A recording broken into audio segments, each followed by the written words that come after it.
Welcome into the Wareham Gateman pregame show. I'm Alex Feuz alongside Cade Crenshaw. First game in the month of July. The Gateman finished 6-10-1 in the month of June, and they've struggled in the last just few games trying to win and get a big hit in the big moment.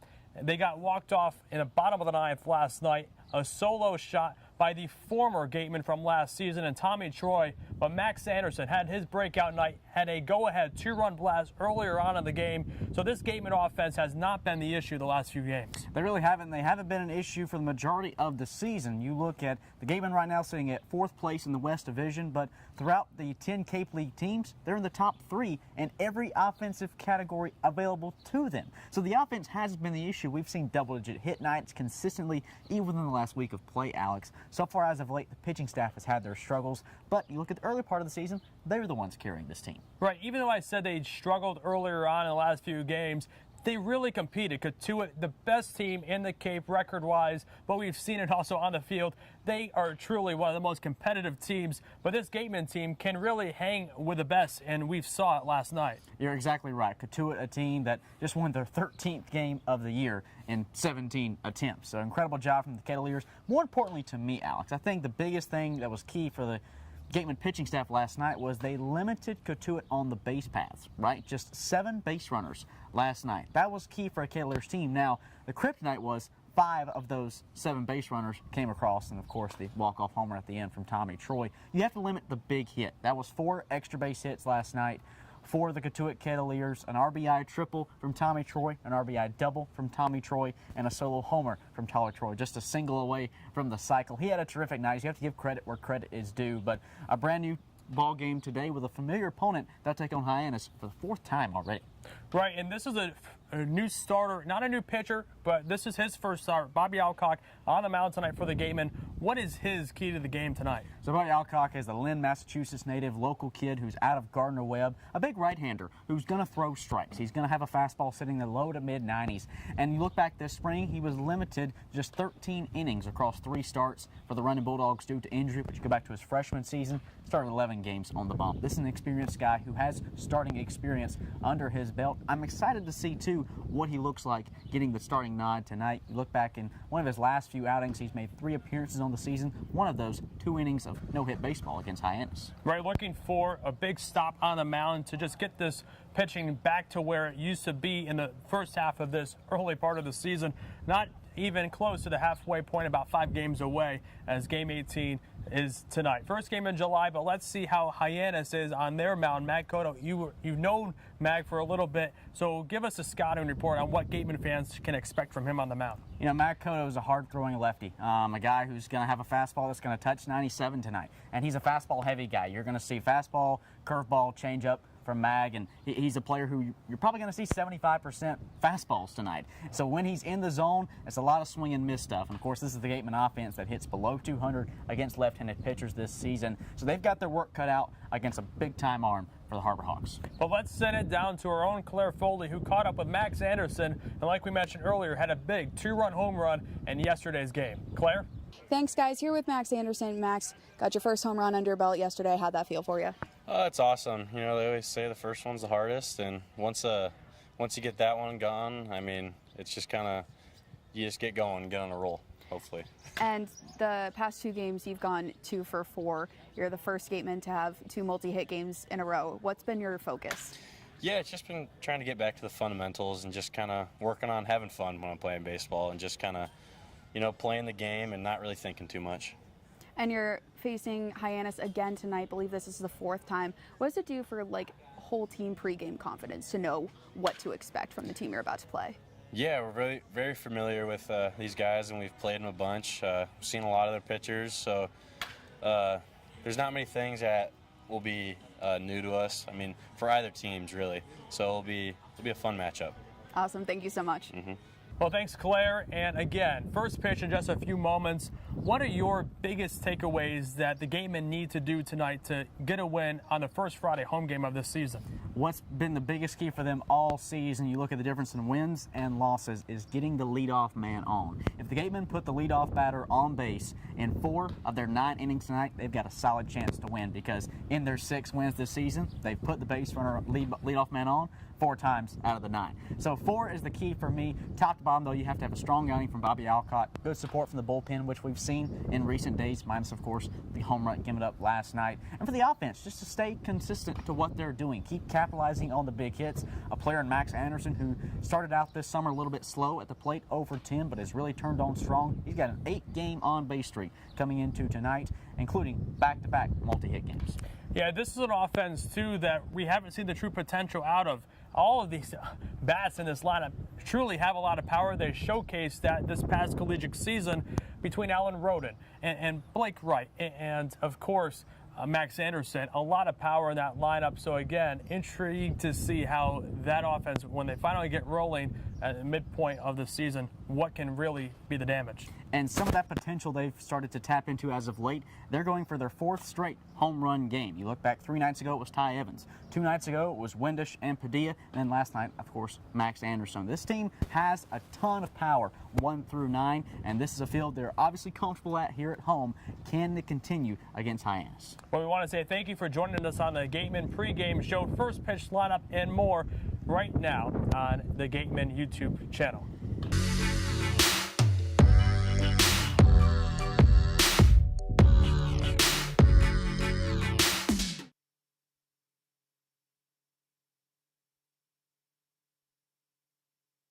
The 99 Restaurant and Pub is proud to be a sponsor of the Cape Cod Baseball League. Visit your local 99 and try their famous Colossal Lobster Rolls, piled high on a grilled brioche and served hot buttered or just the right amount of mayo and celery with fries and coleslaw. The 99, always the real deal.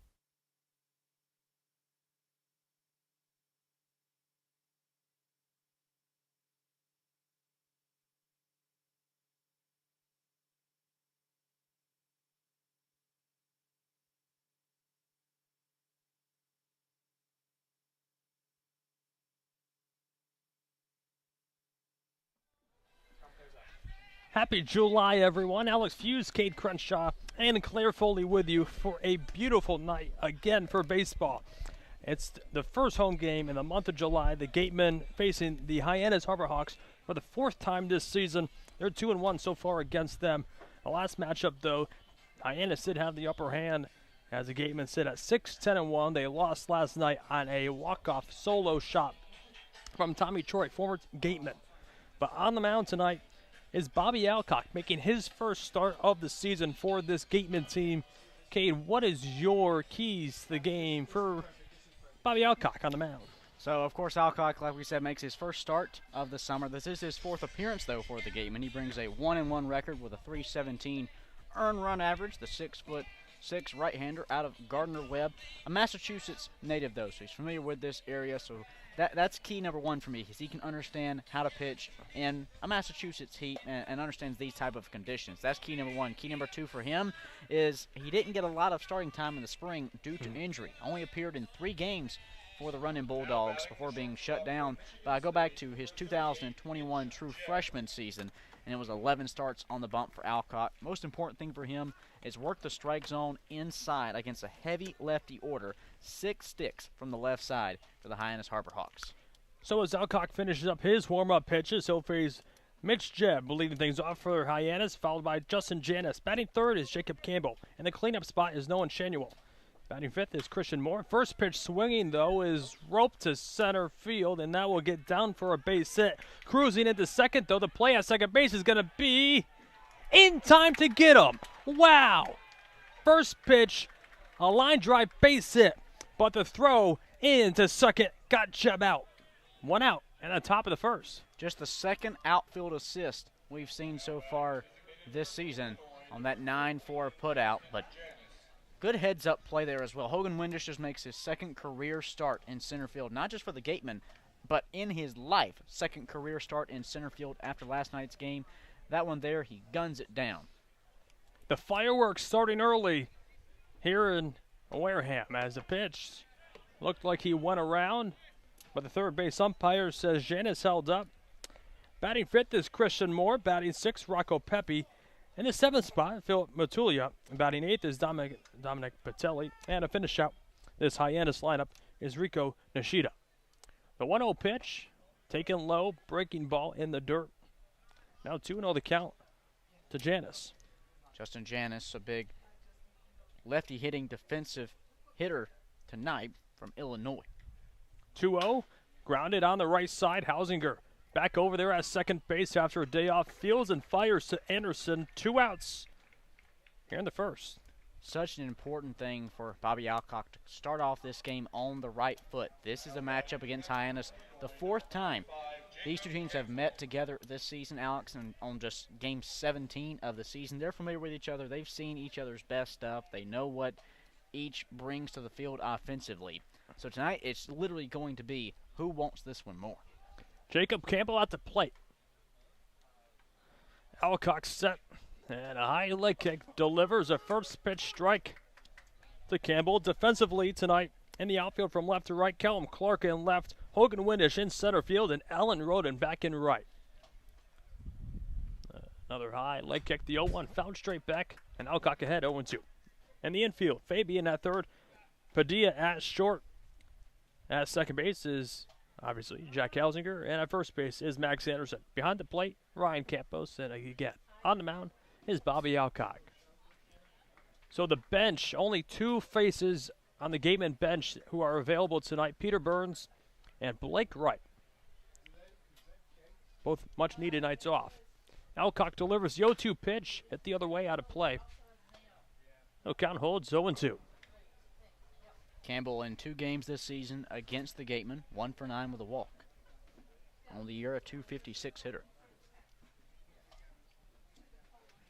Campbell behind the plate defensively for the Harbor Hawks.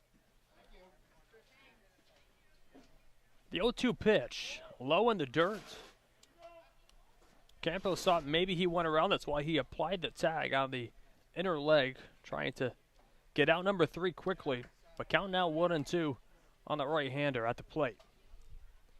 A beautiful night, but humid one, as the official start to the July 4th weekend underway. 1-2 in there for called strike 3. Campbell disagreed, dropped the bat immediately, and head to the dugout. Oh, no runs, no hits, no errors, and nobody left in the top half of the first. No score. Gateman up to bat next. Stay with us on the Wareham Gateman Broadcast Network.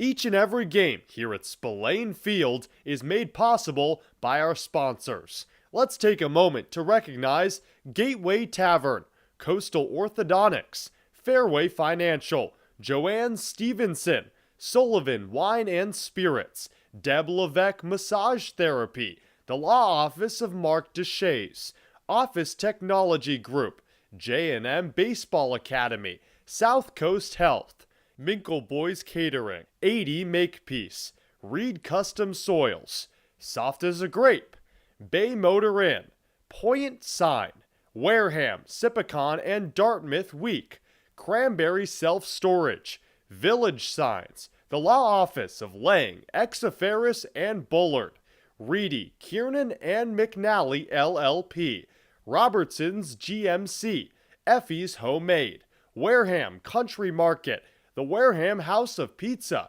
Robbery's Tree Service, Patty Wild, Onset Bay Association, Select PT, El Mariachi, Water Whiz, and Cool Cone. Thank you once again to our sponsors of your Wareham Gateman.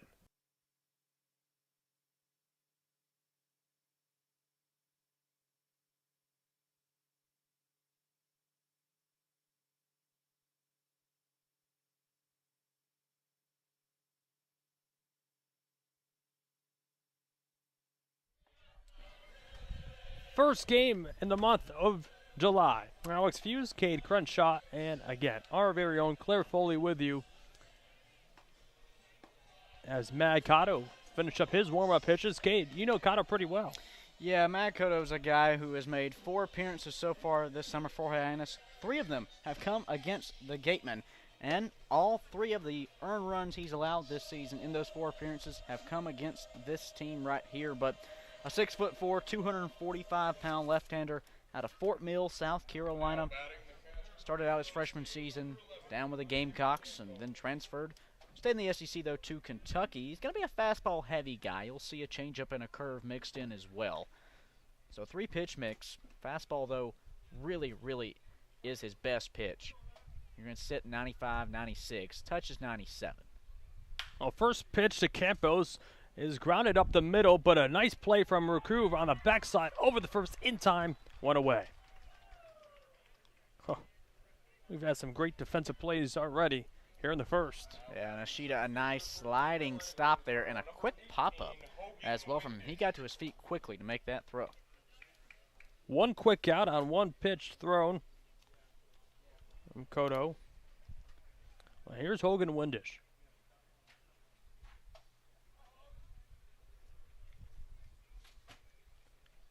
Kodo kicks in, delivers a pitch way outside. What another count? Like we said, he locates his fastball extremely, extremely well. Though with the curveball and the change, the command can be a struggle at times. 1-0 to Windish, popped up out of play. Windish went 1 for 4 with a sac fly last night. Arkway probably the best hitter against the left-handers, hitting 300 as a team, hitting 175 total against lefties. Trying to turn that narrative around tonight.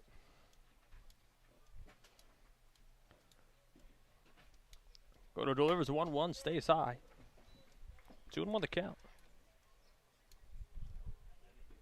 5 for 15 on this Cape season for Windish against left-handers. 2-1 pitch. Popped him up in the infield. Riku drifting back there to make the play. 2 outs in the bottom half of the first. Just being around this team so far today, Cade, you would think that you weren't walked off on last night. You know, the energy really is as if that did not happen last night, and I think that's the best way to go about it. And that's 2 tough losses in a row for this Gateman team. Just the night before, leaving the bases loaded with 1 out in the bottom of the ninth, and you fall 3-2 to Brewster. So back-to-back tough losses for this team. But like you said, they've shown week in and week out they're a resilient group. Okoto comes set. The 0-1 pitch to Anderson outside. 1-1 the count. 2 outs here, the bottom half of the first, no score. Alex Feuz, Cade Crenshaw, and Claire Foley with you.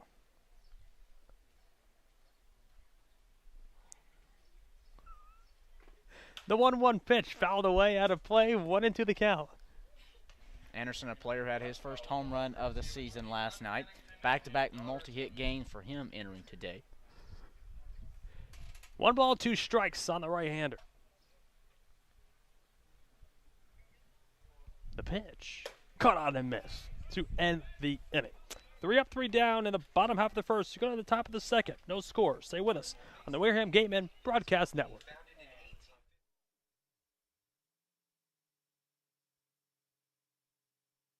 We appreciate and thank the sponsors who support the Cape League and the 10 teams. Our corporate sponsors are the financial backbone of the league. It is with their support that we are able to preserve our long-standing tradition of providing the best family entertainment here on Cape Cod, free of charge. On behalf of the 9 other teams, the Wareham Gatemen, league officers, and the entire Cape League family, we would like to announce and thank our 2022 corporate sponsors. With much appreciation, we recognize the Yawkey Foundation, Gibson Sotheby's, Curry College, the 99 Restaurants, Coca-Cola Bottling of Cape Cod, Badger Sport, Zephyr Hats, Cape Cod 5 Cents Saving Bank, Milton Cat, Mosquito Marys, Massachusetts State Lottery. We will be back to you in the next inning for the second half of this outstanding list of loyal sponsors.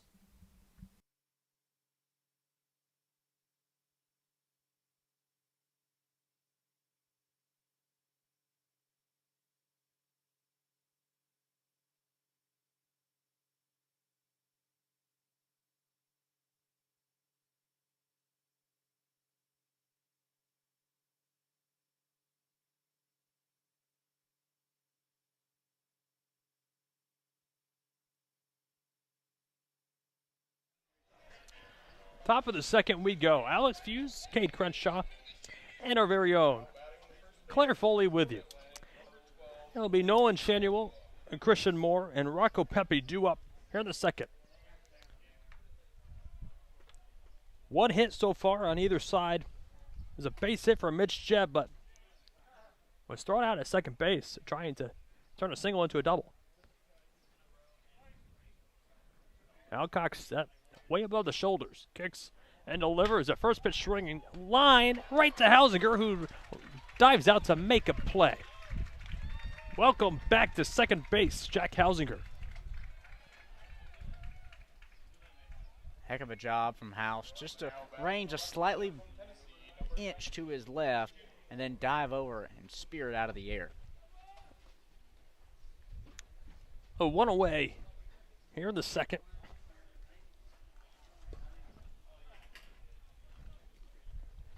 Alcock at the waist. A pitch to Christian Moore, low. 1-0 the count. Moore, the left fielder out of Tennessee. 7th game of the summer, a .294 hitter. He's actually the lone man in the Hyannis lineup tonight who has not faced the Gateman yet this season. Is that right?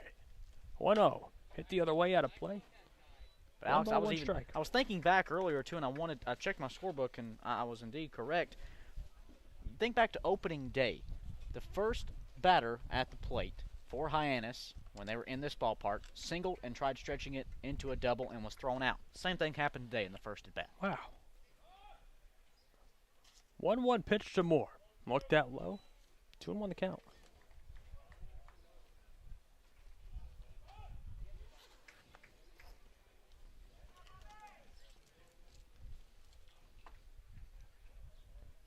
Alcock set at the waist. The 2-1 pitch. Inside, 3-1 the count. Alcock sat down the Harbor Hawks in order back in the first. A hot and humid night here in Wareham. The 3-1 pitch stays high. Fastball. Moore works a 1-out walk. The first walk of the night for Alcock. And that'll bring up Rocco Pepe. This is a Gateman pitching staff that while they sit in the basement in terms of the league rankings of ERA, a staff ERA of 4.38, the free passes have not been the issue. They are just third in the league, now at 56 walks issued in 17 games. Which is surprising because I know we were talking about this earlier. As Shows bunt, drops it down, and it's a good one. Alcock will fire to first in time, but advancing to second base is going to be Moore with 2 away. Well, does the job.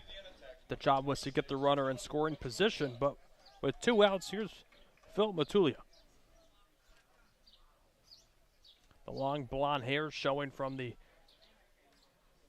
light blue helmet. Everyone wearing red here for the Gateman.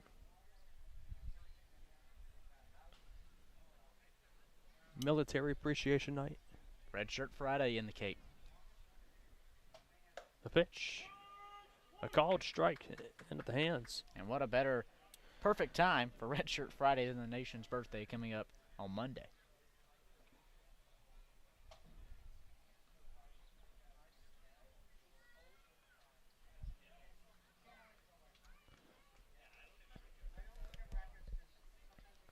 Moore on second. 2 outs here in the second.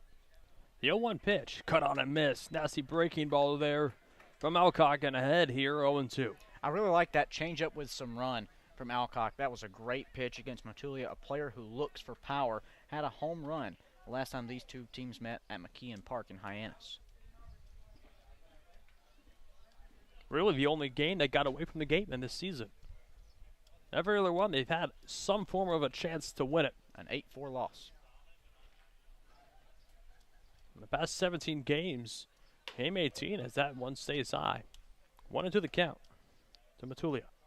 This is the third time Hyannis, or second time Hyannis have come to Wareham.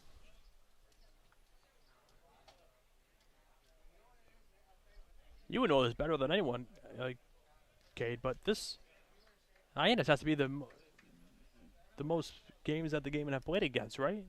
Yes, absolutely. 1-2 pitch, a broken back grounder over to Hausinger. Going to be a tough play. We'll throw quickly to first and Anderson to end the inning. No runs, no hits, no errors, and one man left. Go to the bottom half of the second. No score. Stay with us on the Gateman Broadcast Network.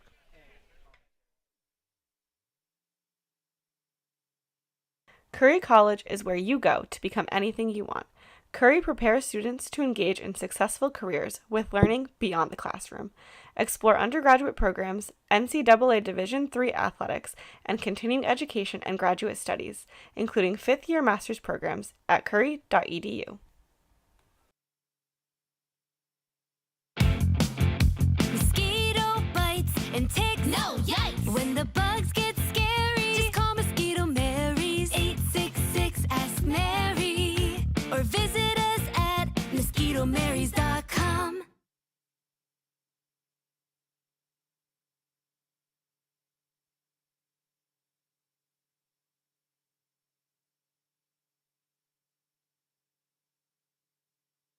For sales and rentals of Caterpillar machinery, generators, and marine engines, visit MiltonCat.com, your area cat dealer. Milton Cat, the Cape and Islands Caterpillar dealer, is proud to be a sponsor of today's game.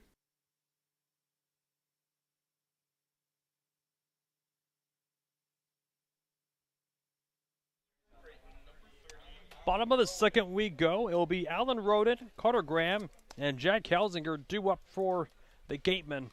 No score here in the second. We'll see the home debut of Carter Graham tonight. First game played.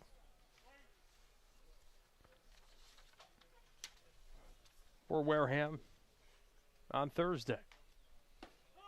First pitch taken for a called strike to Roden. Roden the multi-hit game last night, 2 for 4. Akatuit with a walk. Well, against lefties, he's struggling. Just 1 for 9 at the plate. That's a 111 batting average. Compared to righties, he's a 300 average.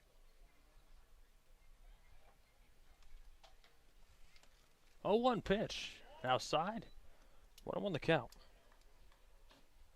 Carter Graham went over 4 with a walk last night. And Hausinger pinch hit late in the game, but did not get a hit.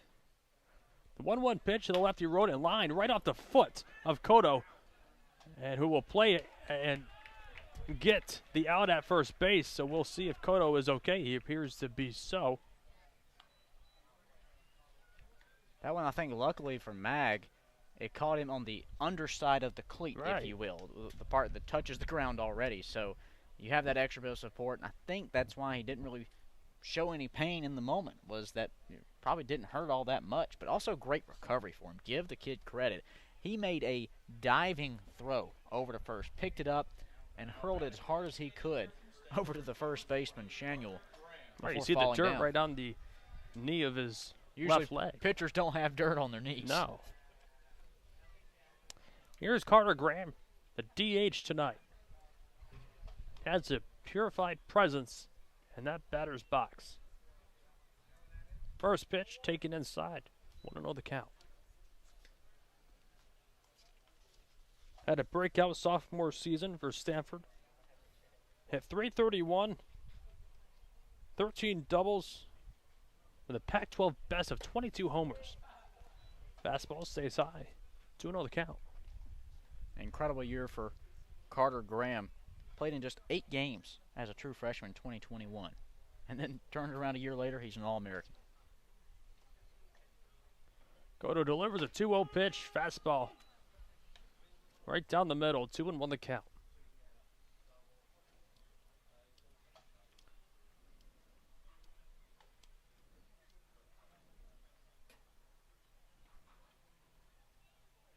The 2-1 pitch. That one hit well to center field, but Matulia drifting back there to make the play. 2 away here in the second. You could just see the power in Carter Graham's swing. Big barrel, and this is a huge right field fence. You go back to just last night, Katuitt center field, 20 feet closer than here at Spillane. I beg to argue, Alex, that may have left the yard for the Kettleers last night. It seemed like everyone had a shot to go yard last night. Not a bandbox, but close to it. Cado deals a pitch to Hausinger. Fouled straight back up here. 1-1 the count. Hausinger got a rare night off, even though he did pinch hit. So do you still consider that a night off? Relatively so. 0-1. Taken outside. 1-1 the count. What fascinates me about so-called night off when you're not in the lineup, right? You still got to wear your uniform. You got to be ready to go in at any time. Every other sport in football, basketball, hockey, if you have the night off, you don't suit up. That one low. 2-1 the count. But Right. even if you're just acting as a pinch hitter, I would still call it a night off because you're not out there defensively, and you're going to get one AB, obviously, maybe two. 2-1 pitch. Low. 3-1 the count. Checked him. The third base umpire said that Hausinger held up. The count now 3 balls and 1 strike on the left-hander. 1 for 9 against lefties. Already a right-hander warming up in the Hyannis pen. Doesn't like to be a long night for Cado. 3-1 pitch. Taken inside for a called strike. It's been a strike in the early part of this game. Count now full to Hausinger. Brian Padilla on deck for the Gateman.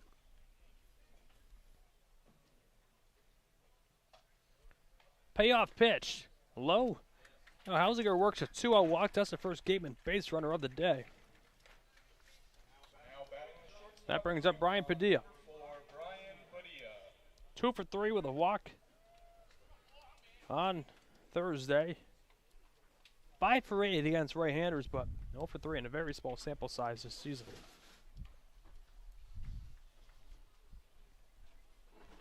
Brian Padilla is a player that I think can really be a special piece for this Gateman offense. Had a pinch hit home run a couple nights ago. Fastball taking high. 1 ball, no strike now to the right-hander. He's a player who harnesses great speed on the base paths, power in his bat as well. Is he the piece that this team's missing to finally get those big hits? Hausinger on first. The 1-0 fouled back out of play. 1 ball, 1 strike now. I know Gateman field manager Harvey Shapiro was a big fan of him. Had him last year over in Bourne on his team and decided to bring him on over here to Wareham. Of course, that was a UConn team that went to the Supers. So it took him a little while to get here for the postseason to end for the Huskies. Cado set at the waist. The 1-1 pitch. In there for a strike. 1-2 the count. Almost looked like a slider there.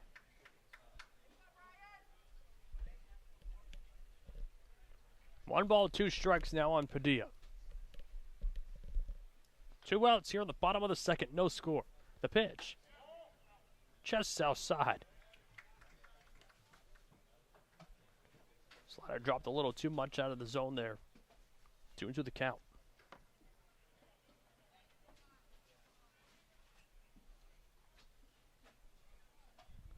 Hausinger on first. 2 away. In the bottom of the second.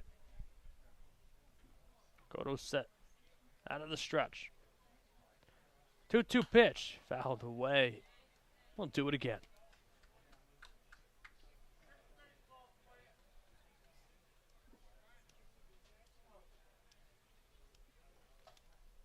Longest at bat against Cado so far tonight.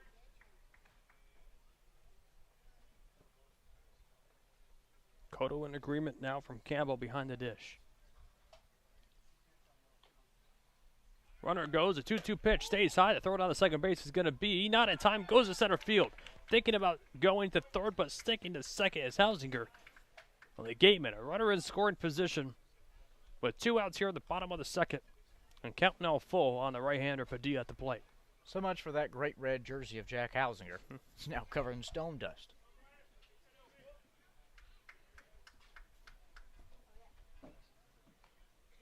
Coach used to tell me, if your jersey's not dirty, you didn't play hard enough.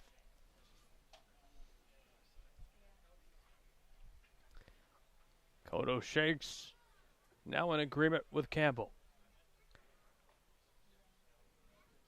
Payoff pitch. Fouled away once again. Okoto just asking himself, what do I have to do to put Padilla away?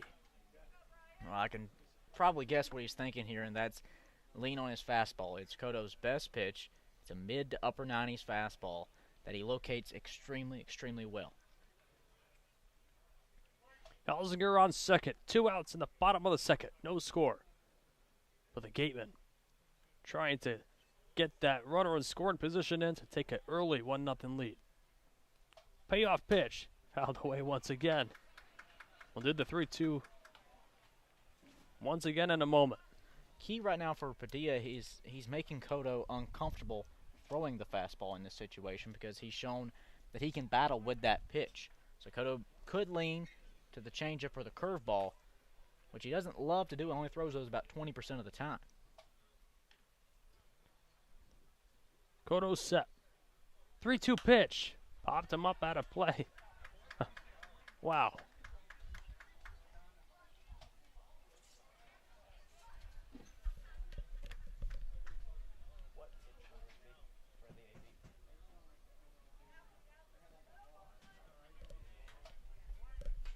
Tenth pitch of the at-bat upcoming. Feels like the 100th. Koto's set. Giving a look to Helsinger, who has a large lead at second base. The 3-2 pitch popped him up. Coming in is going to be Pepe, who calls everyone off to make the play to end the inning. No runs, no hits, no errors, and one. Gateman left. Going to top the third. No score. Stay with us and come right back.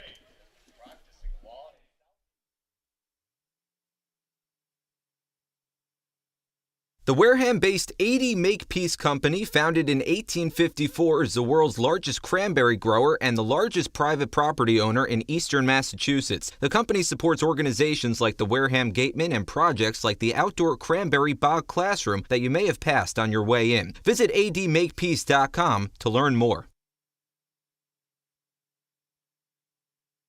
The Gateway Tavern, located on Marion Road in Wareham, offers an extensive but not exhaustive array of menu choices. They search for the finest in foods, ranging from garden fresh produce to hand-selected seafood, and have special menus that change daily. The Gateway Tavern is proud to be the official helmet of the Wareham Gateman. We want our money to work as hard for us when we retire as we did working to accumulate it. My name is Steve Anzoni, and I am president of Fairway Financial Insurance Agency. Money is just a tool to help you to do what you ultimately want to do, which is to travel, spend time with your kids, grandkids, and do other stuff. And I want to be the guy that's going to help you navigate the course of life to help you avoid those sand traps and get you onto the green and into the hole with greater financial confidence.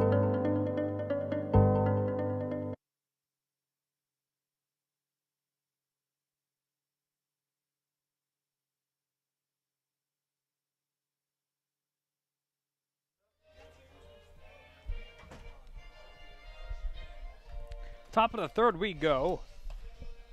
It will be Batelli, Nishida, and Jeb Duop. Important for Bobby Alcock once again to have a good inning right here for the Gateman. He's gone 2 scoreless against a Harbor Hawks offense that through the previous 3 meetings between these teams had put 14 runs on the board on 26 hits. So far though, just 1 hit and 1 walk.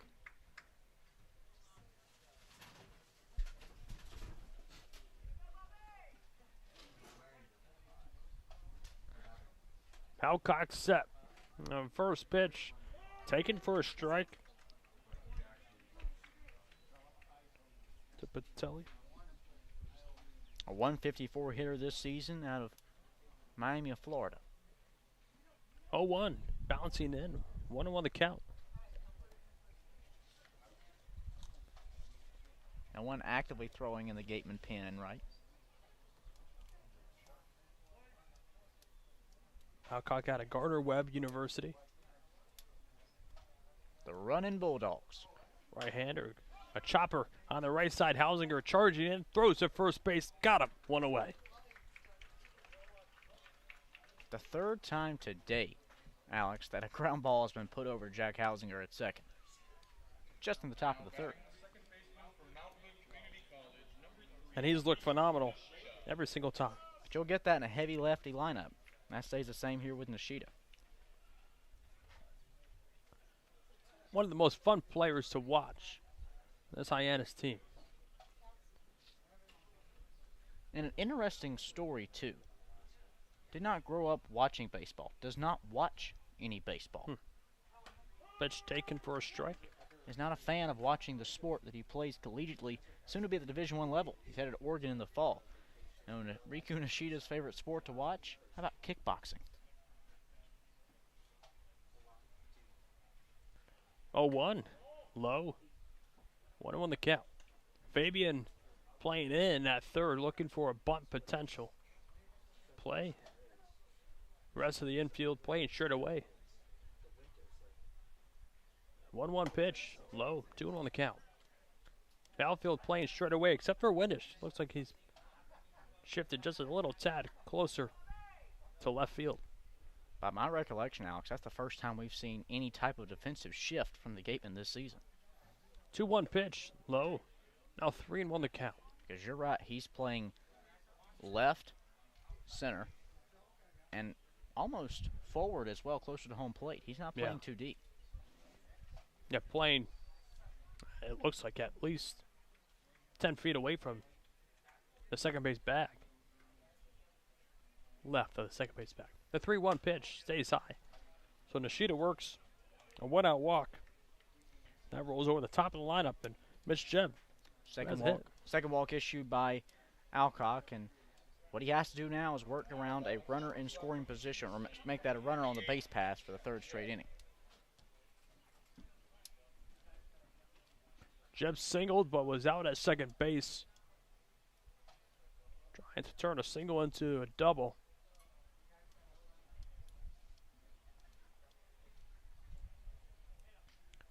One out. You're in the top of the third, no score.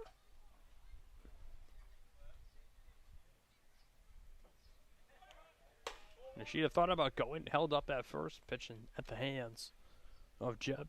1-0 the count. Nishida having to call time over at first, got to retie the shoe. Jeb hitting 300 on the year. 13 for 40.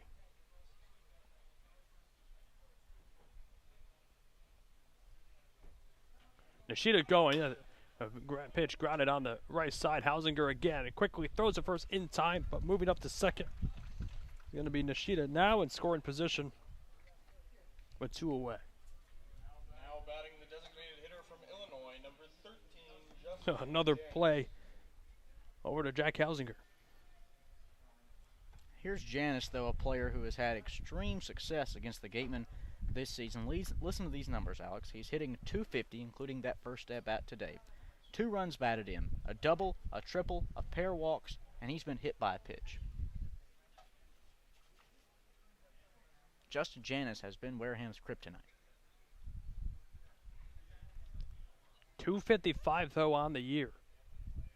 He loves playing this Gateman team. That one grounded through for a base hit. Past a diving Hausinger. Nishida rounding third and coming home, and he'll score.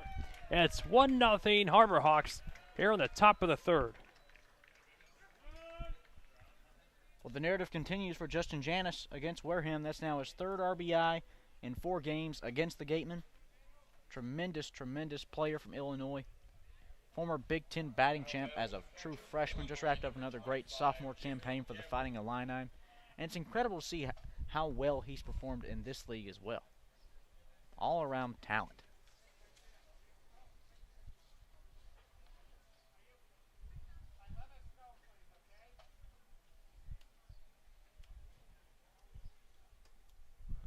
So Hyannis on first. Pitch taken for a called strike to Jacob Campbell. He struck out looking to end the first. Well, that's the sole strikeout so far out of this Hyannis offense here in the third. The 0-1 pitch cut on and miss. 0-2 now. 1-0 Hyannis in the top of the third. 2 outs. The runner on first.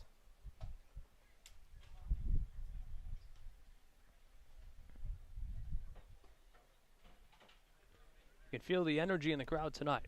The 0-2 grounded over to Padilla at short, who'll make a long throw to first, who just got Campbell to end the inning.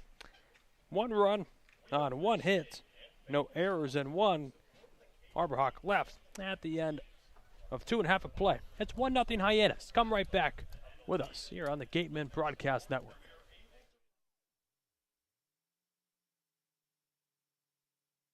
Mark Deshays has been practicing law in southeastern Massachusetts for over 30 years. His primary focus is on all aspects of real estate law, including residential and commercial real estate transactions, commercial leasing, land development, land use and zoning law, and land conservation matters. If you need representation, call now at 508-993-2300.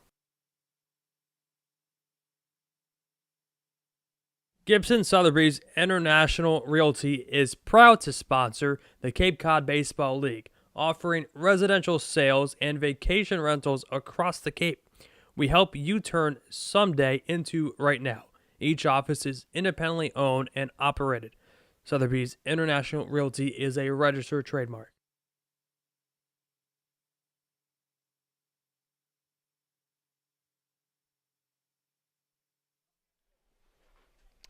And we'll send it down to our Claire Foley, another sideline report. Claire? Making an immediate impact on this team is UConn infielder Brian Padilla, who has 5 hits in as many games, which includes going 2 for 3 with a walk last night against Catuit and a pinch hit home run against Brewster. I asked about that at bat against Brewster, and he said he came in just looking for a good pitch to hit, and just like Ryan Campos said about his home run, he said, I just didn't miss. Defensively, he said he's been learning a lot from fellow infielder Jack Hausinger, and he said he hopes to continue to take notes from both him and Alan Roden. Guys. Well, Claire, we say always thank you for your great reports. As we go to the bottom of the third, it's a 1-0 Hyannis lead. It will be Kellum Clark, Derek Fabian, and Ryan Campos due up.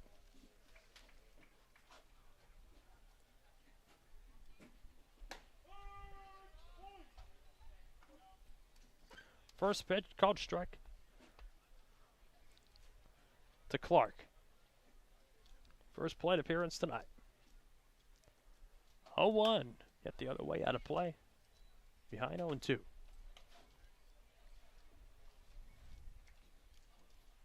Clark, one of just 3 bats in the Gateman lineup tonight, hitting over 250 against left-handers. He's 2 for 8 this season, right at that 250 mark. 0-2 pitch in the dirt. 1-2 the count, and I'm intrigued to see just how long Cotto goes here tonight. That's what I was just about to touch on, Alex. I'm surprised we see him for another frame. He has thrown 2 innings of no-hit baseball against the Gateman, and there was a right-hander warming up for a pretty lengthy amount of time in the Hyannis bullpen throughout the second inning. 1-2 stays high, and 2-2 the count. And the only thing I can think of is they're thinking, okay, if Cotto can work another 1-2-3 inning here or close to it, that's 3 innings where he doesn't have to face the lineup for a second time through. 2-2 pitch in there for called strike 3. 1 away. They're in the third. His second strikeout of the night. Now batting the third baseman from Florida, number 37, Derek Fabian. Oh, here's Fabian.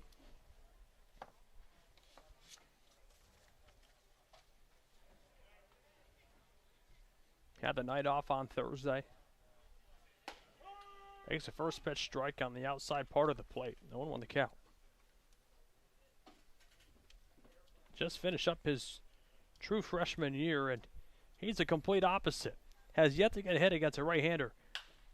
4 for 6, though, on lefties. This one, a tough one, and that will just go foul on the right field side. It was Pepe, Riku, and Shanuel all charging over to try to make the play, but no one could get there in time. Count still goes 0-2.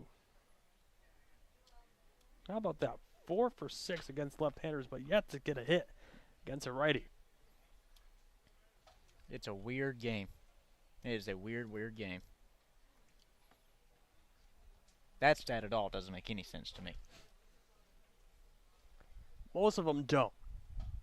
Koto's set at the shoulders. Kicks and delivers the 0-2 pitch. Hit well to right. Pepe back on the track. At the wall. Leaps. And he made the play. Back into the wall to hold on to it for out number 2.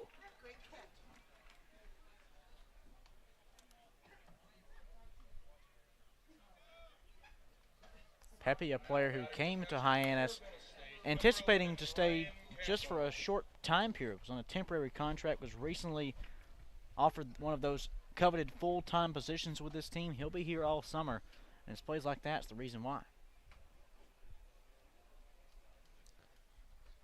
Well, now 2 away. Top of the lineup, back up for the Gateman. Campos grounded out to Riku in the first. Lefty-lefty matchup. And first pitch, called strike. Quickly 0-1.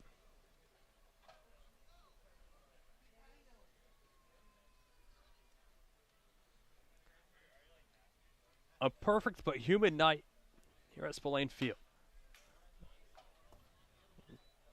Off-speed fouled straight up here. Going to the count. Cade almost made a play on that if there wasn't a fence.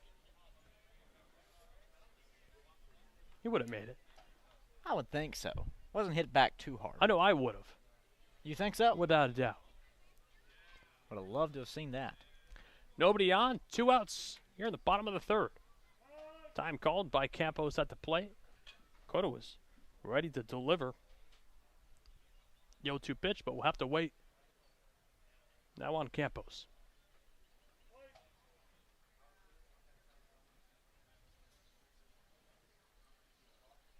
No 2 pitch. Low. 1-2 the count.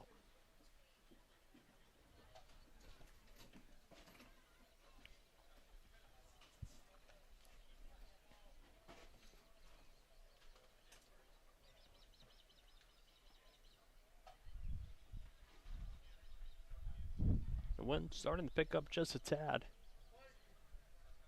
Not enough to affect any of the play. But the 1-2 pitch, a chopper on the right side. Riku will play it on a hop and throw to first in time to end the inning. Well, after 3 innings of play, it's a 1-0 Hyannis lead. We head to the top of the 4th. Stay with us on the Gateman Broadcast Network.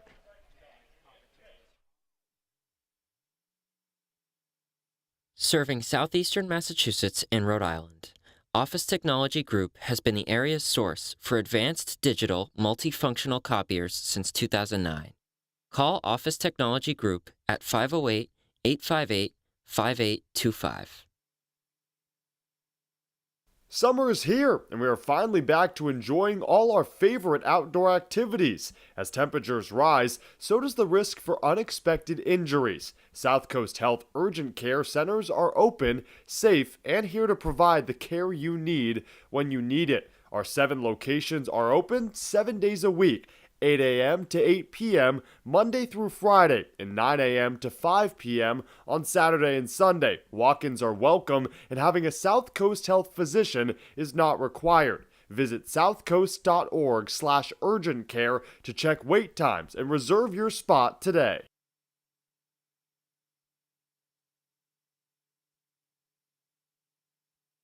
Soft as a Grape has 10 retail locations on Cape Cod. So even when you're cheering on your Gateman at any away games, stop into a Soft as a Grape store for the best Cape Cod products.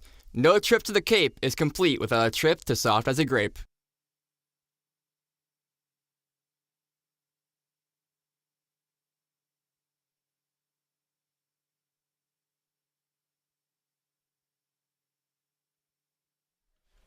Top of the 4th we go. 1-0 Hyannis. It's Alex Feuz, Cade Crenshaw, and Claire Foley with you all night long, along with Louie.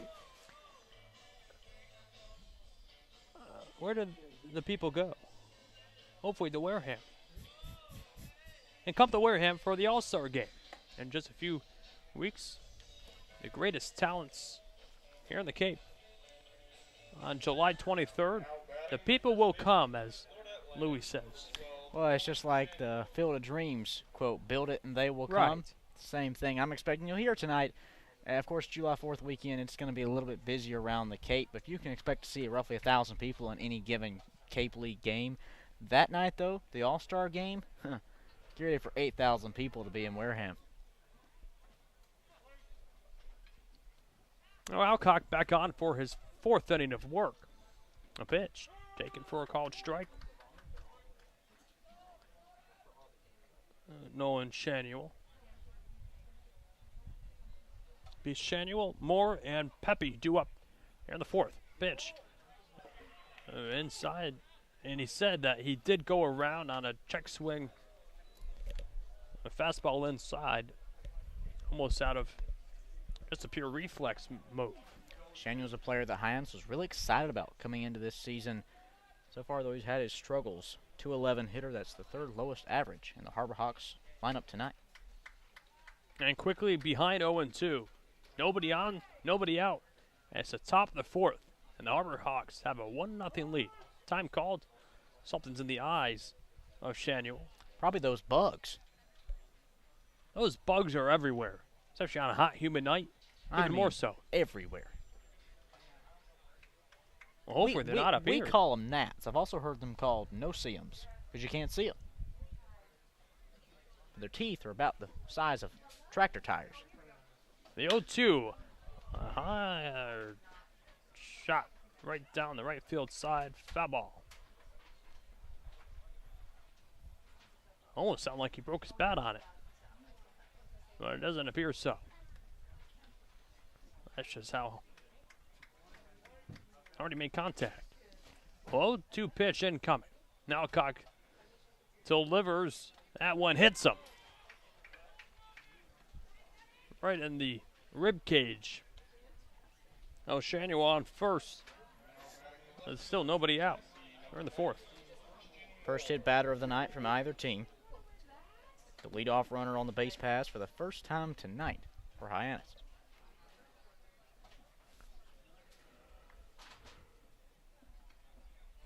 Well, here's Christian Moore.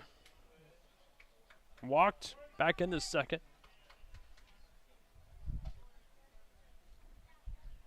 Appears to be some movement in the Gateman pen. 1-0 now. Some light throwing going on. This is Alcock's 4th inning of work. Has already pitched through 3 innings complete. 1 run on 2 hits allowed. Pair of walks, 1 strikeout. 1-0 to Moore outside. 2-0 the count. Only 2 hitters on the Gateman bench tonight. Burns and Wright. So far, Alex, I like what I've seen from Alcock as a starter. I could definitely see himself working his way into the starting rotation for the Gateman. He's really commanded every part of the zone tonight. A 2-0 pitch, cut on a miss, 2-1 on a fastball.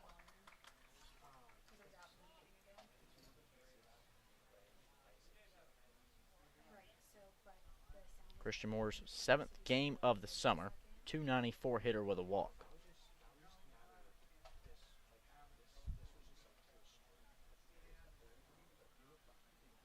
Two-one, in there for a called strike. 2 balls, 2 strikes.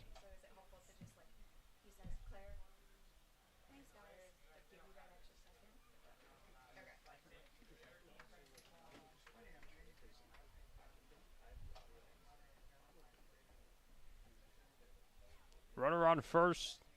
Nobody out here in the 4th. That one just outside. Went slider, and now count goes full.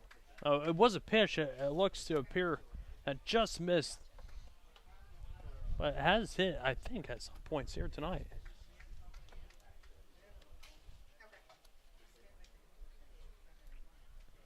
Shanuel on first. Nobody out in the 4th. A 3-2 pitch hit well to right. Roden drifting over, nearing foul territory, but runs out of room. Couldn't get there in time. Count holds 3-2. Big out needed from Bobby Alcock.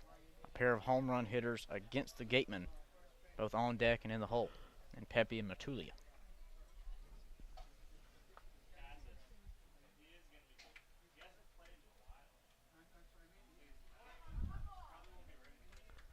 Alcock set right below the special red jerseys. The 3-2 pitch, just outside.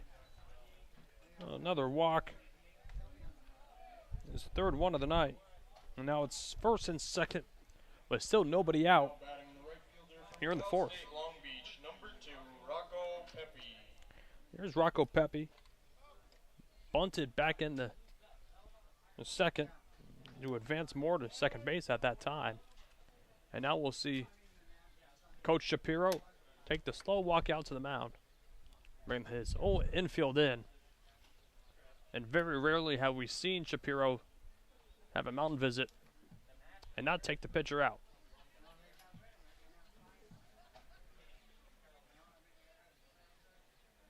And it doesn't look like he's quickly taking the ball from Alcock. He's got his arms crossed, having a conversation. Now we see the bullpen covered up by the fence, so we can't see, unlike the Hyannis bullpen, and Harvey Shapiro does make a call to the pen. So we'll take a quick break. It's first and second with nobody out for the Harbor Hawks here on the top of the fourth. It's a 1-0 lead. The Gateman trying to get out of the jam. Stay with us. We'll be right back with more information on the new Gateman pitcher.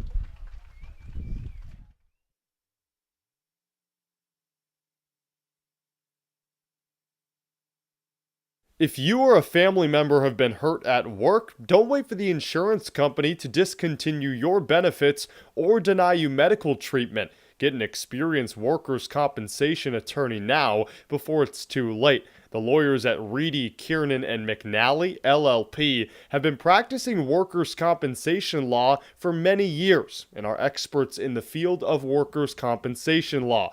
Having the advantage of retaining an attorney early on may make all the difference in your case. Know your rights. Be prepared and contact Reedy, Kiernan, and McNally, LLP today. The firm is located at 267 Main Street in Wareham and 2318 Acushnet Avenue in New Bedford. Call 508-295-0286 or visit their website www.rkm-law.com.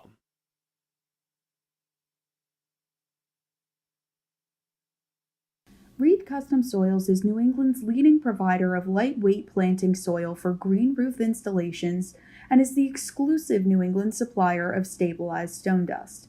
Reed Custom Soils services over 300 golf courses and provides unique blends to fit your needs, all by experienced precision blenders. To learn more about how Reed Custom Soils can serve you, call toll-free 1-800-924-5335 or head to reedcustomsoils.com.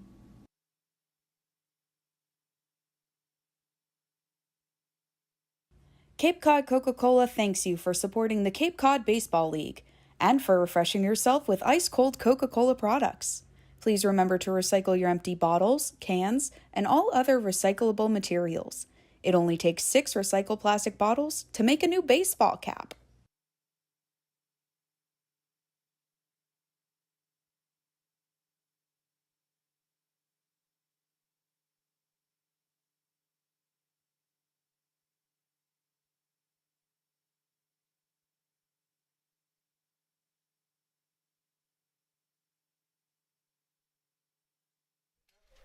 Well, a new pitcher is Fristow out of Mississippi State.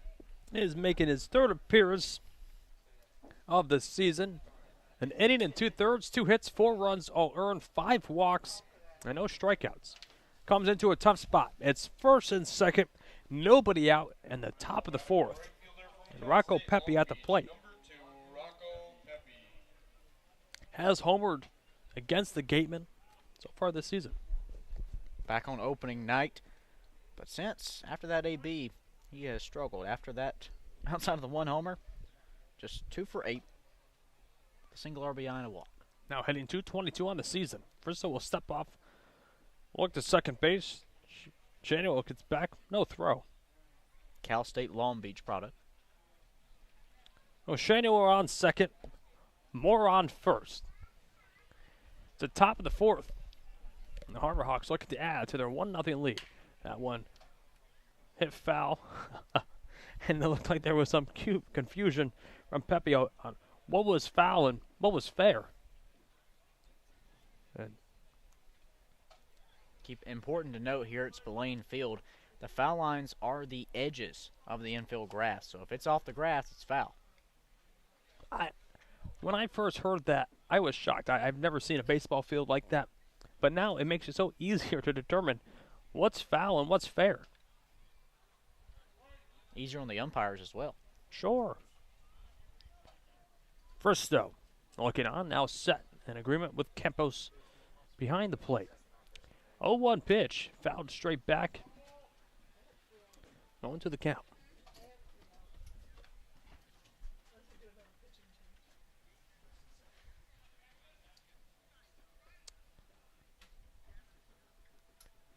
The game has really slowed down here in the fourth. These two teams are responsible for the longest Gateman game this season. 3.5 hours. 0-2 pitch. Low in the dirt. That was at Hyannis, right? It was. 3 hours, 29 minutes. A cold night to have a long one like that. Boy, was it a rough night for a long about game. 50 degrees right near the water in Hyannis. 16 combined runs on 19 combined hits.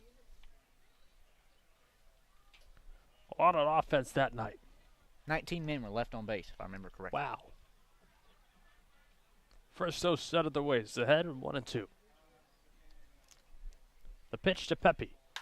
High pop-up in the infield. Hausinger charging in, calling everyone off, almost colliding with the umpire. Makes the play, one away. The middle infield umpire had to change his position about 3 or 4 times on that when he saw Hausinger coming up screaming behind him, I got it, I got it, I got it, where Hausinger was communicating with his teammates, but I'm sure he was also maybe letting the umpire know, hey, I'm on my way, watch out. Very rarely do you see umpires interfering with any sort of plays. They do a great job. I don't know how they do it to stay out of harm's way. Occasionally you'll see a player run into an umpire or get hit by a baseball. But they are very aware. They have to be. That one pitch. Fouled straight back behind home. 0-1 the count. First time this season that Jackson Fristow has inherited runners on the base paths.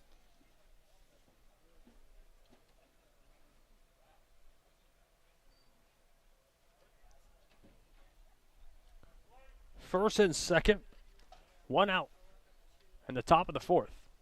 The Harbor Hawks took a 1-0 lead back in the third. And the Gateman looking to keep it that. 0-1. Looked like Matula held up.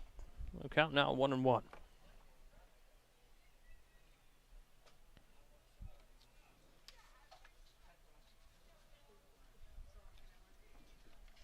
Gateman 6-10-1 on the season.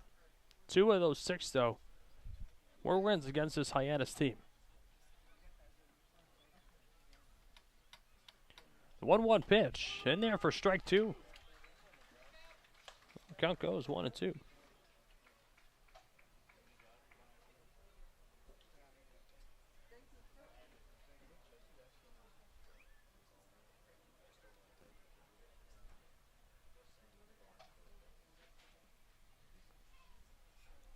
One ball, 2 strikes on the lefty Matula. First and second, the pitch. Just low, 2-2 the count. Matula is an experienced player, and he's a patient hitter. You look back a couple nights ago when the Gatemen were playing in Hyannis on June 24th. 2-run blast late in that game. Part of a 2-for-3 night for him. 1 out in the fourth. Fristow set at the waist. The 2-2 pitch. Fouled straight at home. Also should note that the Gateman tonight, sporting the digital camo hats. I know, Cade, you're a huge fan of the camo hats. Exactly, I am. Even though you can't see them. They blend in, don't they? They're almost camouflage. Really hope no deer run on the field tonight. Oh, and we'll be able dear. to see the players.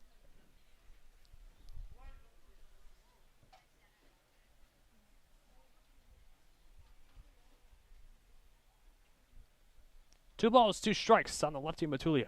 Cut out and miss. Big strikeout from Jackson Fristow. 2 away. His first of the night. Now batting the third baseman from Miami, number Just a second strikeout in this Hyannis lineup tonight. To inherit runners at first and second with no outs, with your team down by just a run. This game is still well within reach for Wareham. Jackson Fristow wasn't dealt a great hand if you were playing poker in Vegas, but boy has he turned it into a near royal flush. He needs one more out. Well, first pitch swinging, popped him up out of play, giving it both a look as Clark and Fabian, but we'll go out of play. Oh, Fristow quickly ahead, 0-1.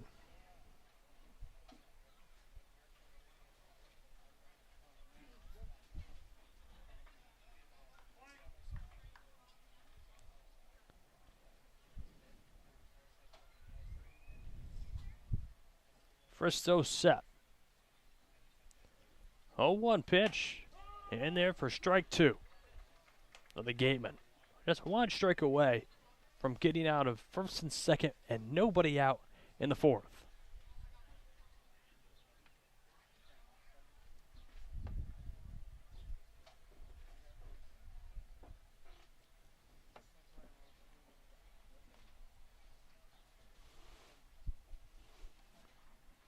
Oh, 2. In there for called strike 3. Wow. An inside pitch to end the inning. That's his back-to-back K's on the mound from Fristow. We go to the bottom of the fourth. It's a 1-0 Hyannis lead. Stay with us on the Gateman Broadcast Network.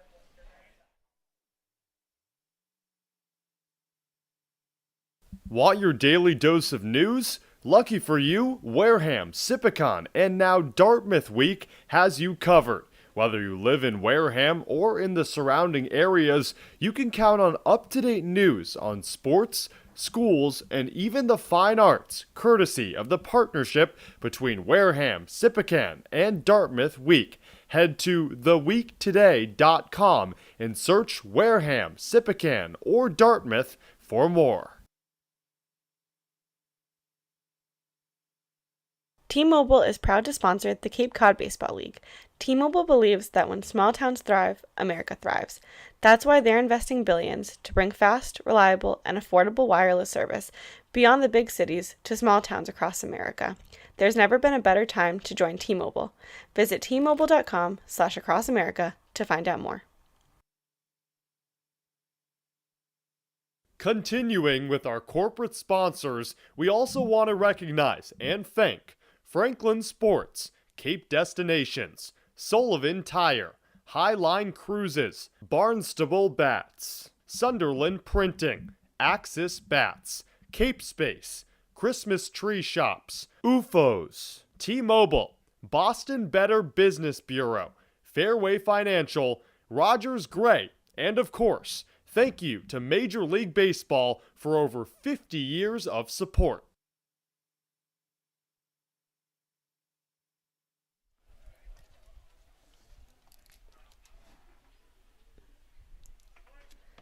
Bottom of the fourth. That's 1-0 Hyannis. First pitch, a called strike to Hogan Windish. Man, Hogan Windish has probably been one of the most reliable players this Gateman team has.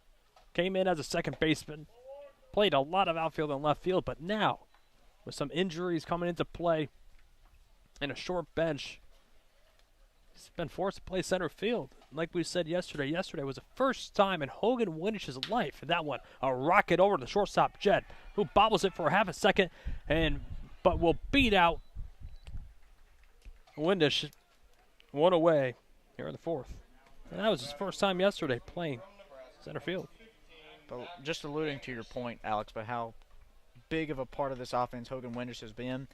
Today is game 17 of the season, or make that game 18. Today is the 18th start in the 2 spot for Hogan Winders.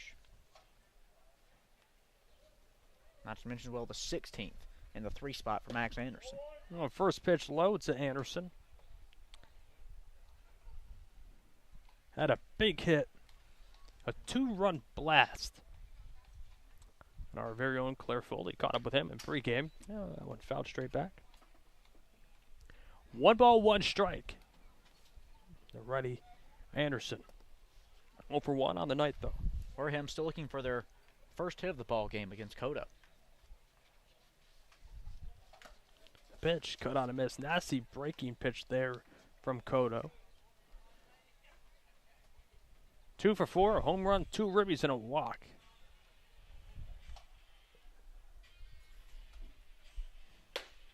That one stays inside.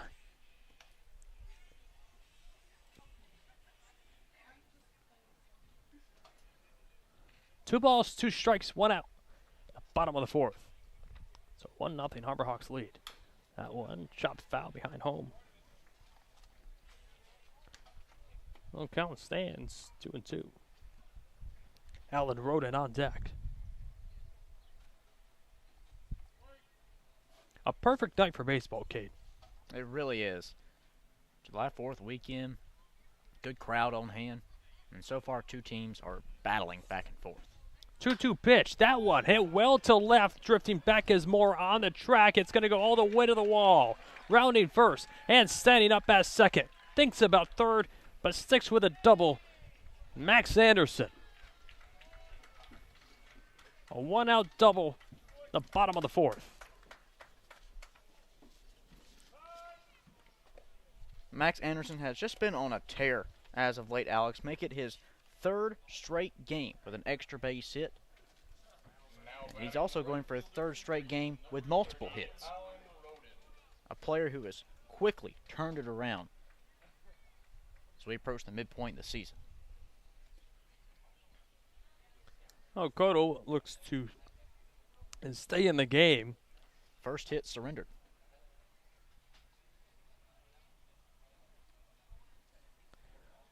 Face the lefty Roden. Lefty-lefty matchup here. A pitch taken low. 1-0 the count. Well, Anderson the tying run on second base.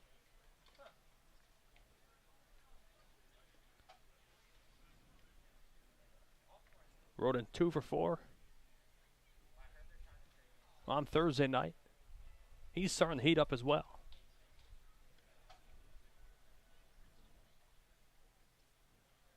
1-0. In there for a strike. 1-1.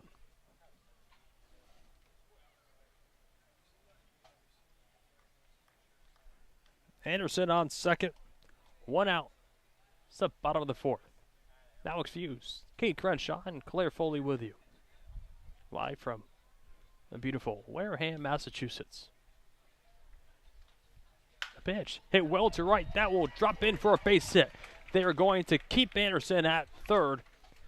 Runners on the corners now for the home run hitter and Carter Graham. Could this be 1 inning too many for Mag Cade? Activity quickly jumped up off the Hyannis bullpen bench, and pitches are starting to be thrown. A sac fly would tie the game here in the 4th. And the first time so far tonight. Graham, a deep fly out to center field back in the 2nd inning.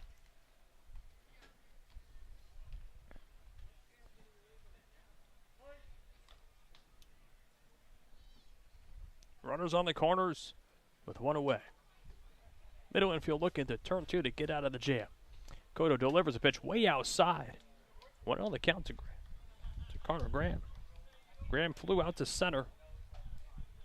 Hard hit ball though, and we've heard it. Just when he makes contact, you look up.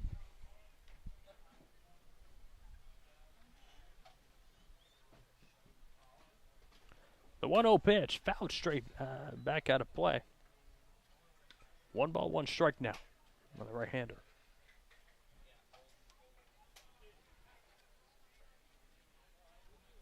It's just me, or is this pace slower than normal? This game is dragging on a little bit. We're over. I'm not saying it's drag. I'm just the pace in between pitches. I'm not complaining. It's just has a different feel to it. The 1-1 outside, now 2-1 the count. Cotto's definitely an arm who takes his time on the mound. He's not a quick work guy. He's not going to throw in a hesitation leg kick. He has his routine. He has his windup, and he sticks to it.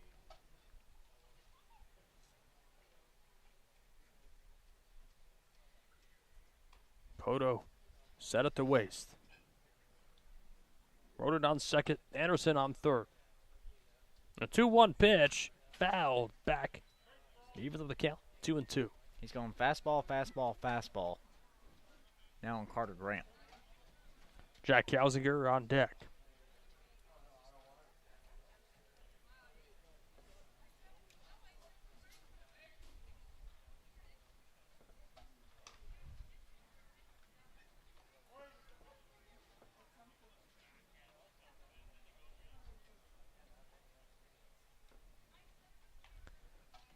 The 2-2 pitch, just low and holding up by Graham. Great job. Thought about going, but held up. Now count full.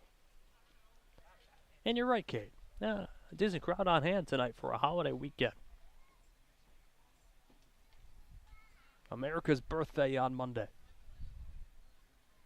Did you give her a present? Yes. Oh, I don't want you to spoil it on air. A pitch, cut on and miss. 2 away.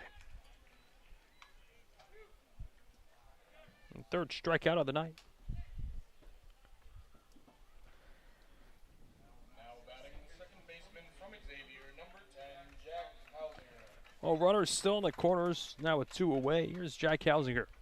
Walked back in the second. So I'm assuming this will definitely be it for Cotto, right? You have to think so. 4 strong. That's his longest outing of the summer so far in his first start of the season.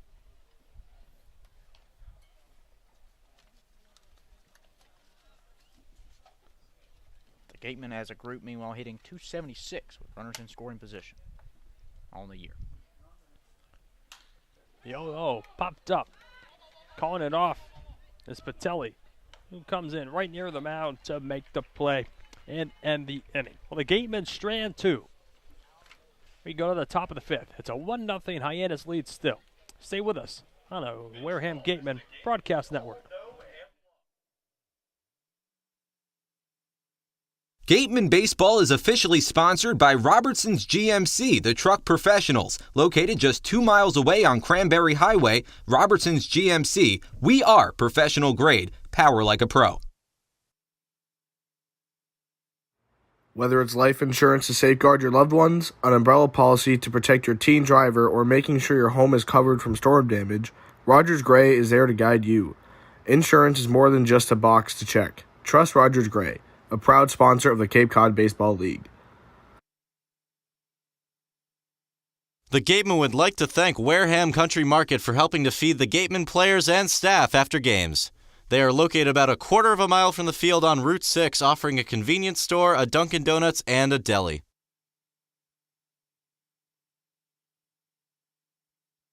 After the game, visit El Mariachi on Main Street for the best Mexican food in Wareham.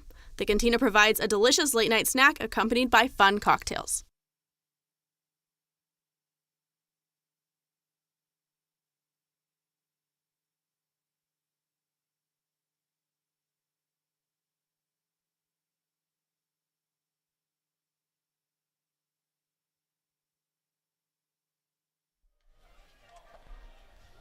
We head to the top of the 5th here from Spillane Field. Alex Feuz, Cade Crenshaw, and Claire Foley with you on a perfect Friday night. The first Friday night from Spillane this summer.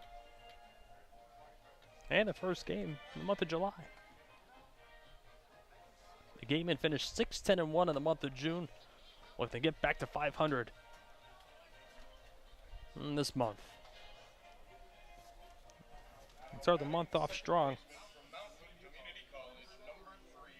The month of June hit 225 in 17 games, 23 doubles, 7 home runs, and 54 runs batted in. It's an on-base percentage of .320. OPS 628. The offense has not been the problem, but tonight, though. Gateman just 1 for 4 with runners in scoring position this evening. First pitch got on a miss by Nishida. 0-1 the count.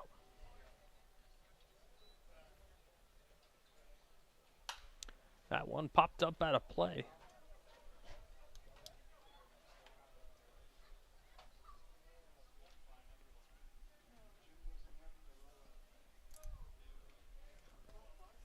Oh, first down.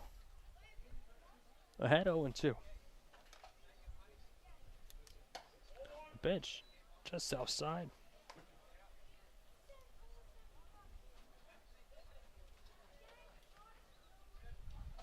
Nobody on, nobody out. That's the 5th inning. And Hyannis has a 1-0 lead. The pitch fouled straight back. You got holds 1-2. Outfield playing straight away along with the infield. Nishida, Jeb, and Janice due up in the 5th. That one. Little chopper on the right side of the infield. Hausinger will throw over, and Frisso covers the bag, but the play will be not in time.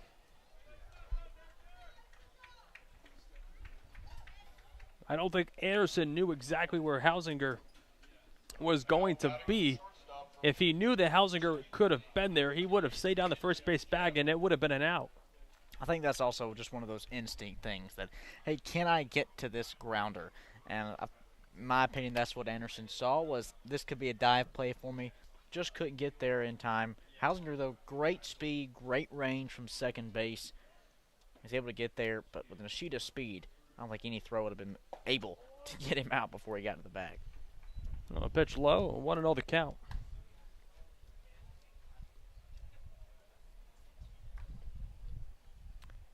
Nishida on first, and he has speed. Runner goes, a 1-0 pitch, stays high, and the throw down to second base is going to be not in time, so another stolen base of the night for Nishida. 2-0 the count. Nishida's 6th stolen base this season. That's as many as the Gatemen have as a team.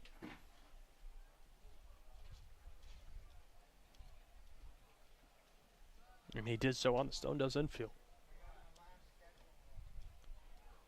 Mitch Jeb, and a great hitter's count. The 2-0 pitch shows bunt, drops it down, and it's a perfect one. Stays fair. Campos throws out to first in time, but moving to third is Nishida.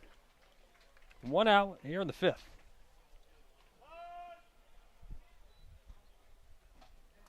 Here's Justin Janis. Singled and had a ribby. That scored Nishida in the 3rd. Like we said, Alex, Justin Janis is a player who has caused the Gatemen problems. He's driven in now 3 runs in 4 games against Wareham. So anything out of the infield here will make it a 2-0 Hyannis lead in the 5th. Fristo could use that 3rd strikeout right here. Fristo delivers a high fly ball to deep center field. Wind is drifting back there to make the play. Tagging up and scoring is going to be Nishida. And it's 2-0 Hyannis in the 5th. So a productive at-bat for Justin Janis. His 2nd RBI of the night. And just like in the 3rd, a run scored by Nishida. And it's 2-0 Harbor Hawks.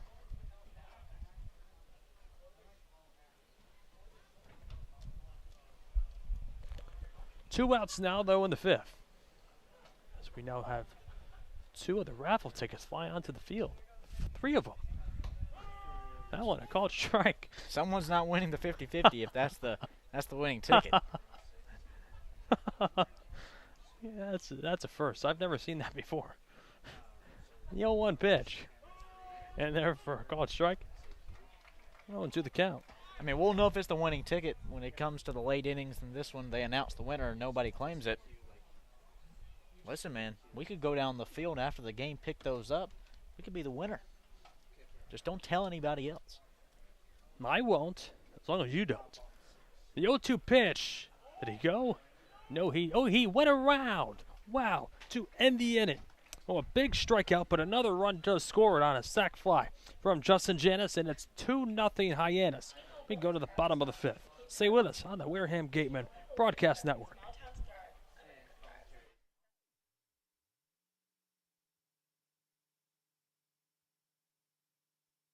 Need physical therapy? Select Physical Therapy works directly with you and your physician to create a plan of care that meets your goals and needs, with 6 locations on Cape Cod and more across the country. Select Physical Therapy is the official provider of athletic training for the Wareham Gateman.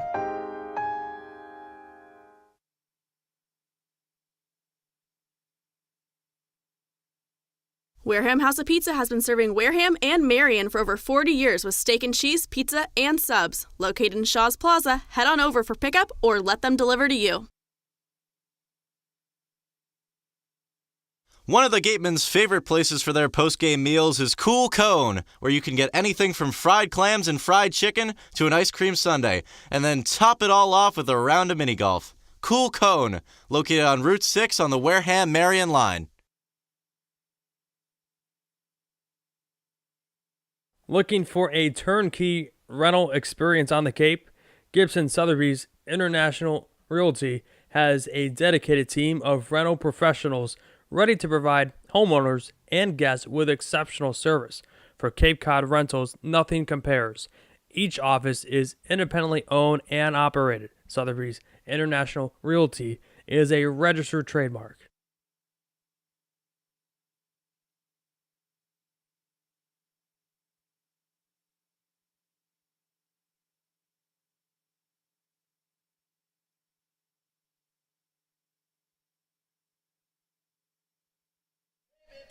Austin Strickland out of University of Kentucky takes the mound to relieve Cotto, making his 4th appearance on the season. 6 innings, 7 hits, 4 runs, all earned, 3 walks, but 8 Ks.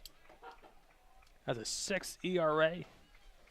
And he'll come in to face the bottom half of this lineup in Padilla, Clark, and Fabian. The 7, 8, 9 hitters for the Gateman. The final line on Mag Cotto as his night is done. The Hyannis starter went 4 innings of just 2-hit baseball, and both came in the 4th. No runs allowed, 1 walk, 3 strikeouts. Well, Strickland looks to keep the momentum on the pitching side of it going. A pitch stays high. 1-0 the count. Wind now picking up, blowing out to right field.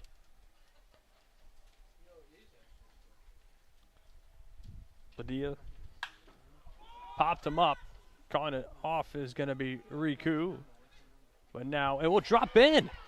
How about that? It's a Bermuda Triangle action. I think Riku lost it in the sun. It'll be a base hit for Padilla. Wow.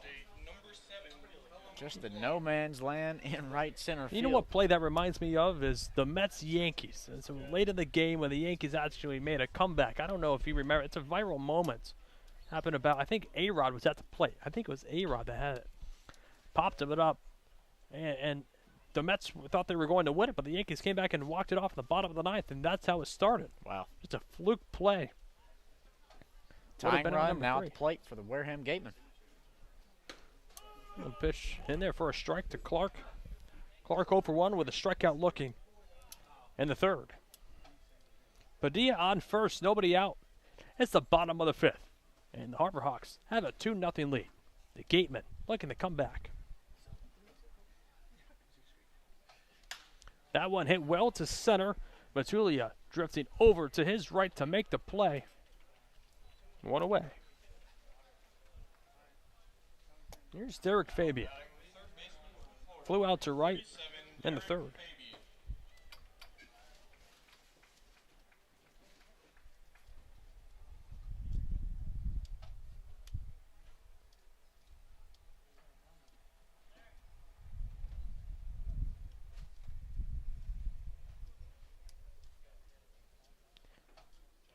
Padilla on first. The pitch taken, check down to first base, but Padilla dives in time.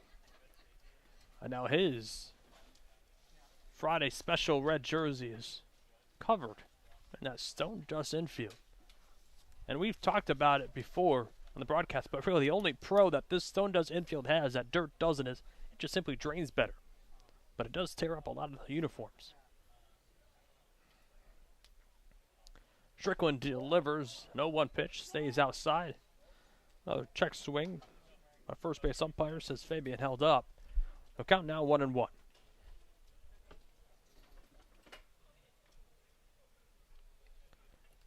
Padilla on first. 1 out. It's the 5th inning. And Hyannis has a 2-0 lead. And the first base umpire said this time Fabian did go around. The count now 1-2.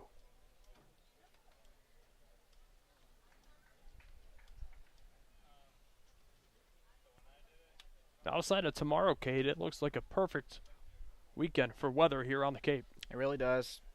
Projected thunderstorms tomorrow, though they could be early in the morning, so there's potential for a later game to begin. But the downside for Wareham is tomorrow night they're on the road at Yarmouth Dennis for the first time this season, one of 3 fields in the Cape without stadium lights. So without the lights, well, you're limited on how late you can start a game because you don't want to start one unless you're confident that you can finish at least 5 innings for it to be considered a completed game. A 2-2 pitch. Runner goes. The throw down to second base is going to be in time to get Padilla. And count now 3-2.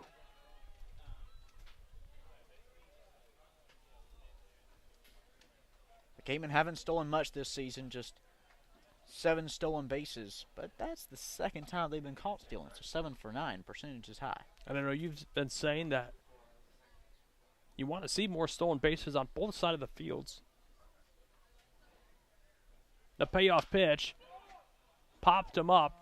Drifting in is going to be Pepe there to make the play to end the inning.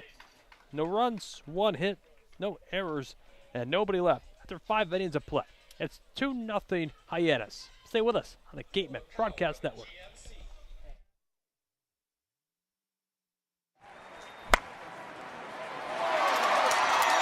What's up, Gateman fans? Looking for Wareham jerseys, shirts, and hats? You can find all of that and more online at gateman.org/shop.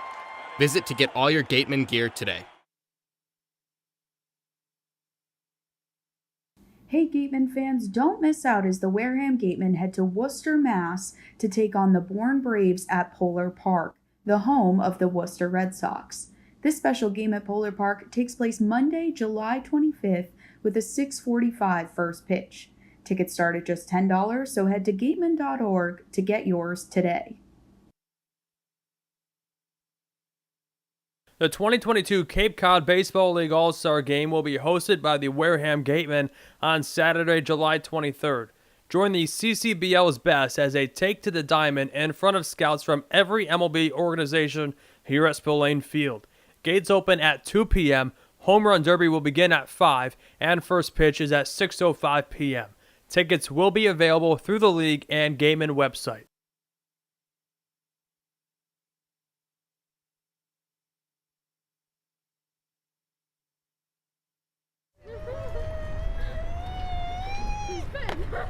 Beat the heat and join us at Waterwiz, a water experience unlike any other this side of the bridge. Open daily, head over to the water park on Route 28, the Cranberry Highway.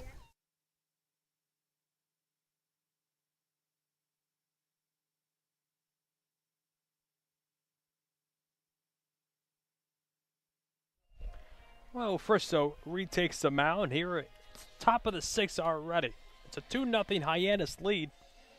It'll be Shanuel, Moore, and Pepe due up here in the 6th.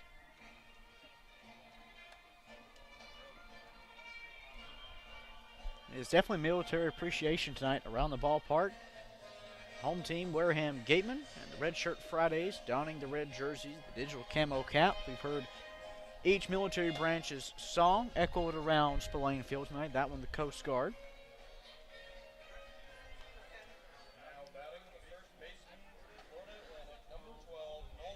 Well, Shanuel 0 for 1, hit by a pitch.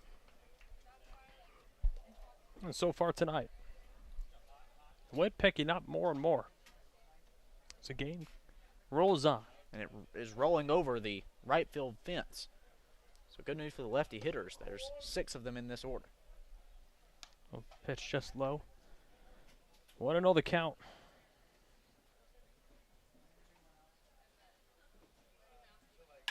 The 1-0. A deep drive. That will split the gap and go all the way to the wall. What a hit. Stopping at second, standing up is Shanuel. And he'll do a little dance over there on second base. The leadoff. The 6. Third straight frame. Leadoff man is aboard for the Harbor Hawks.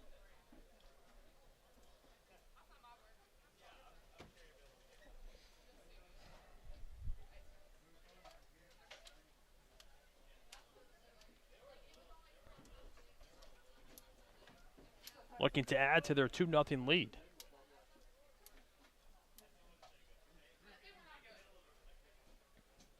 First deal is a pitch in there for a strike to Christian Moore. Moore has reached twice tonight, both on walks.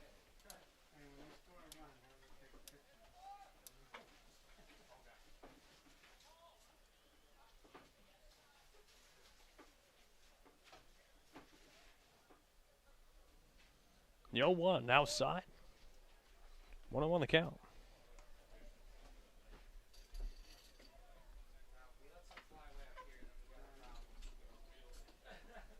And you can tell that the rain is moving in. The Cleveland Guardians game tonight has been postponed. Have you gotten used to the name Guardians yet? Yeah, I have. Now, especially. I think I have too. I think initially people were saying, oh, I won't know them as the Guardians, but eventually it just kind of settles in, just like the Washington Commanders this fall in the NFL season. We'll be used to the Commanders by week 2. Well, it's so close to the old one. The 1-2 pitch fouled away. Count holds 1-2. Shanuel on second. Nobody out in the 6th.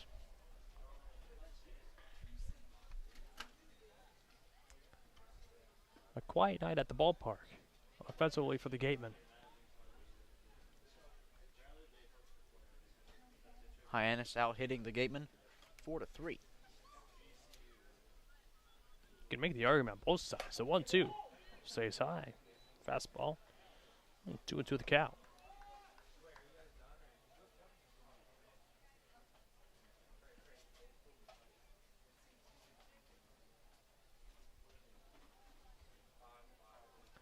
Two balls, 2 strikes on the righty Moore. Trying to retire him for the first time tonight. Walked already twice. A 2-2 pitch, way outside, and 3-2 the count. Moore, the last batter of the Hyannis order, face off against Fristow. The batter's box completely erased by the dirt.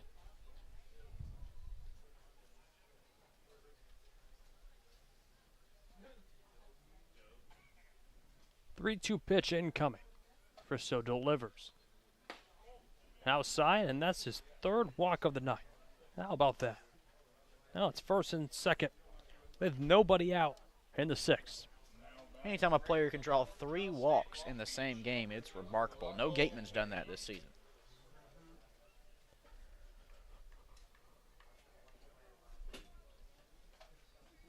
Here's Rocco Pepe. And we'll have a mound visit from Eddie Marco. The first one of the night from him. And he'll bring the whole infield in here. The top of the 6th. A 2-0 Hyannis lead, but they are certainly threatening again. It's 1st and 2nd with nobody out this inning. And Rocco Pepe at the plate as homered against the Gateman this season.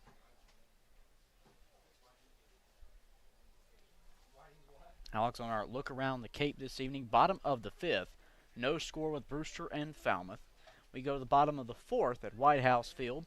Cotuit is on top of Harwich, 2-1. Meanwhile, on the top of the 5th, tomorrow's hopeful opponent for the Gatemen, pending the rain, Yarmouth Dennis. The Red Sox lead Orleans 1-0. And then the top of the 3rd at Veterans Field, Bourne leads Chatham 1-0.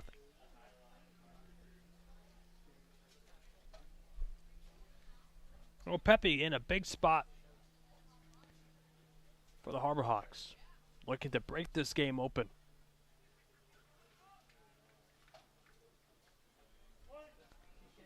Infield playing back,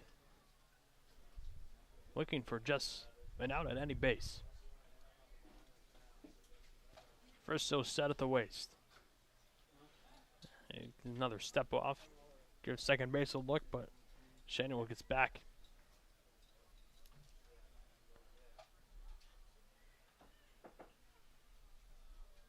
The Gatemen have not picked off a runner this season. First, so set. Shows bunt, but pops it up. Campos looks for it and runs right near the fence, right behind home. Campos did all his best. Got on the Jets to try to make the play. So now Fabian and Anderson aware now that a potential bunt play might still be on. Never seen a bunt sail that high. Yeah, pop up. First and second. Nobody out here in the 6th. Hyannis already leads 2-0. Check back to second base. No throw, though.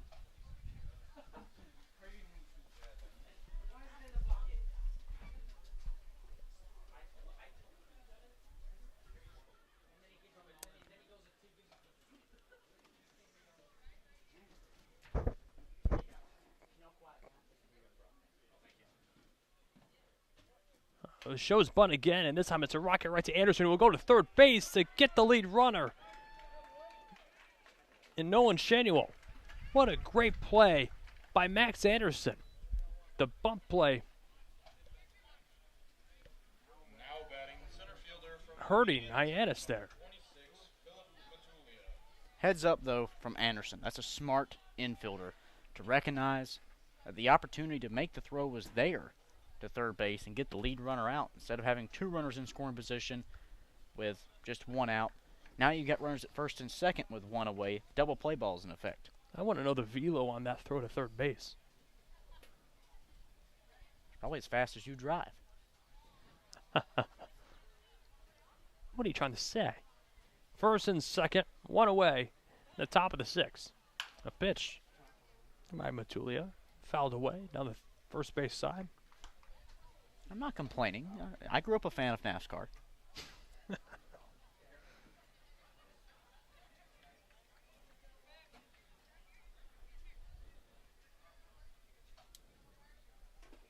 Matulia 0 for 2 on the night.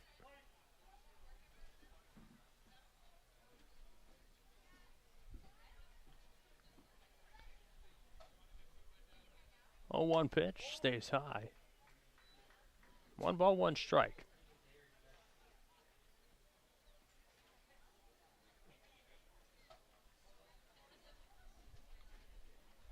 Middle infielders pushing back now again. Double play defense here.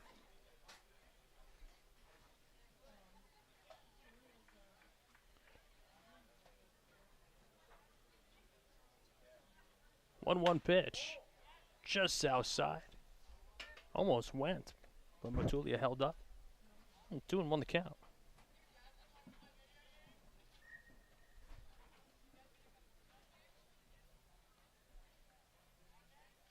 Two balls, 1 strike on Matulia.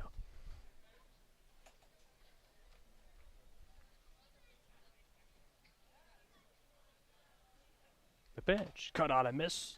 Even up the count, 2-2. 2-0 Hyannis.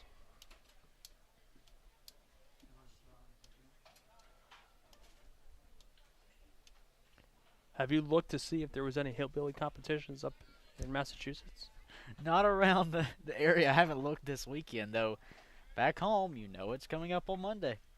Grease Pigs. Oh, a 2-2 inside. They're into the count. I wonder if Mike and Mary can arrange maybe a greased up pig. Just stick it in the backyard? Yeah. I feel like you really want to try this. I do. It would be comical. I know our host mom, Mary, would love to also chase a greased up pig. First and second, 1 out, and the 6. Another 3-2 pitch stays outside. And an audible groan from the Gateman fans, as that will now load the bases in the second walk of the night for Fristow. Well, here's Dominic Patelli. Bases loaded. 1 out for Hyannis.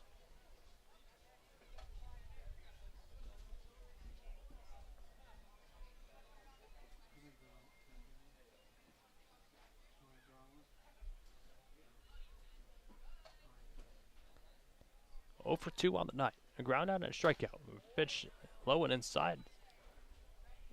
Patelli hitting just 154 on the season. There's already been a mound visit this inning, so another one would be an automatic call to the pen.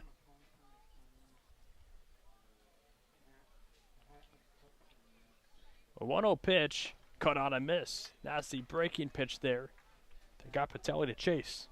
Of course, the coaching staff's going to make their own decisions. If they elect to make a change, they will. But I really like Fristow in this spot. He's facing some adversity. He's walked 2 of the 3 runners on the base pass. Let this kid work out of his own jam. 1-1. Drops in for a called strike and ahead, 1-2. Moore on third. Pepe on second, and Matulia on first. That was nearly bad, wasn't it? Campos' throw back to Fristow on the bump. Came in a little low, and it one-hopped over the head of Fristow. Luckily, he was able to reel it in on the way back down from the sky. 1 ball, 2 strikes. On Patelli. The pitch. Hit the other way, but out of play. Count now 1-2 still.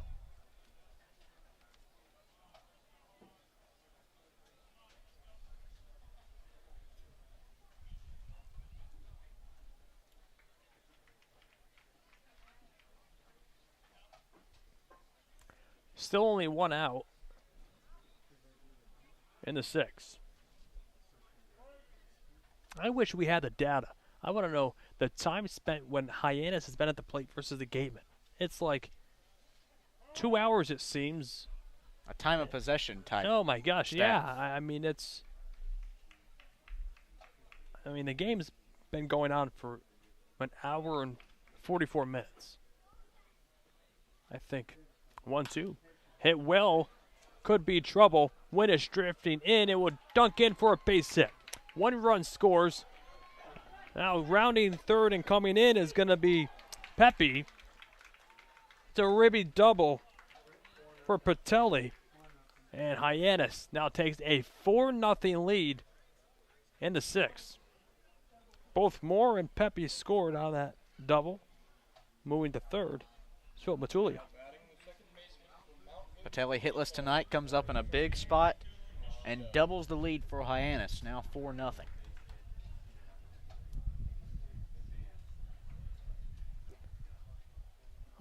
Looks like the coaching staff will opt to let Fristow face Rico Nishida.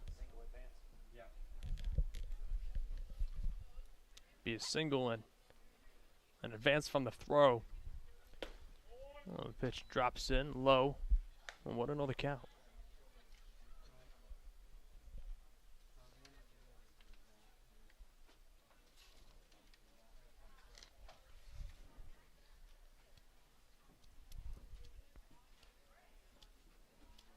Fristow set at the waist. 0-1-0 pitch. In there for a called strike. 1-1 the count.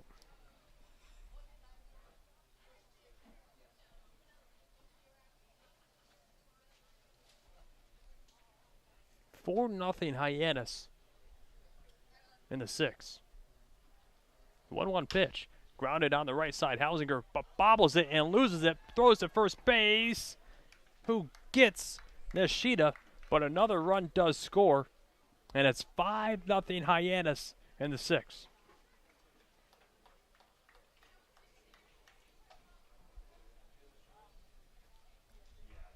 Moving to third is Batelli. 3 runs have now come across the plate this inning.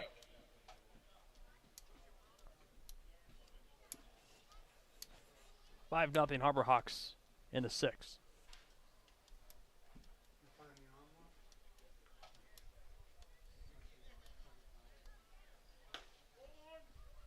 Pitch low, 1-0 the count.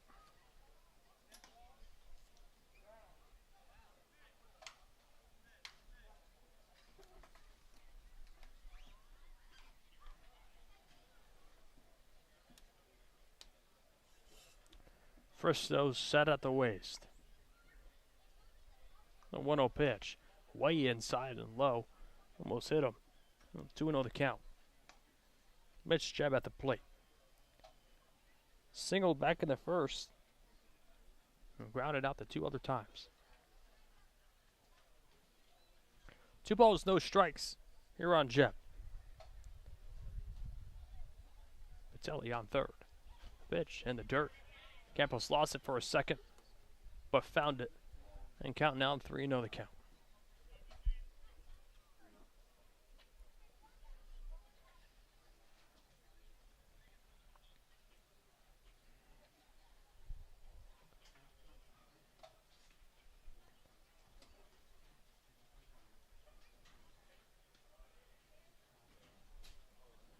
Fristow delivers a 3-0 pitch that missed inside. His 3rd walk of the night. And of this inning. Well, now runners on the corners for Justin Hyannis. He's already driven in 2 runs tonight. Looking for his 3rd.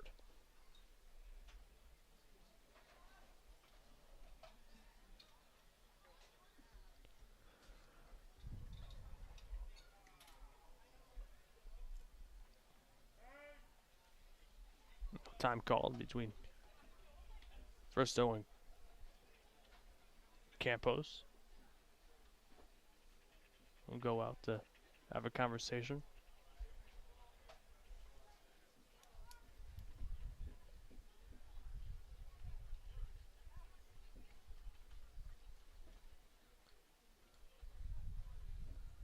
It's a lengthy one, and the home plate umpire let him stay out there. Now he'll make the walk out to break up this mound visit. This is a pretty lengthy mound visit. It really is, and I think one of the biggest things that we've seen a couple times from the Wareham Gateman is they'll use these longer conversations to give more time for a bullpen arm to warm up that just might not be ready yet.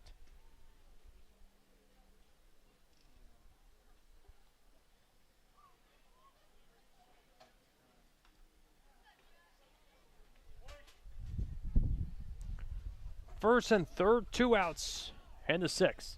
It's 5-0 Hyannis.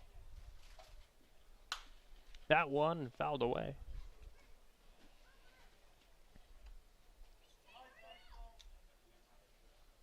No one won the count on Hyannis. Picture perfect sky here at Spillane Field. 1 pitch hits him right in the back. Hyannis will take first. Now the base is loaded for the 2nd time this inning.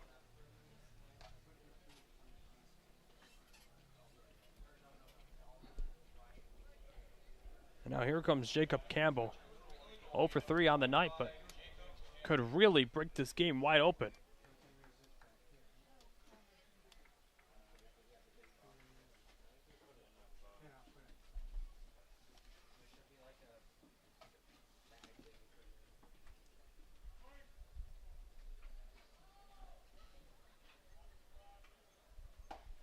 Pitch in there for a called strike. No one won the count. That was Fristow's 58th pitch of the day, and the majority of them coming to City. But first, so quickly ahead, 0-2.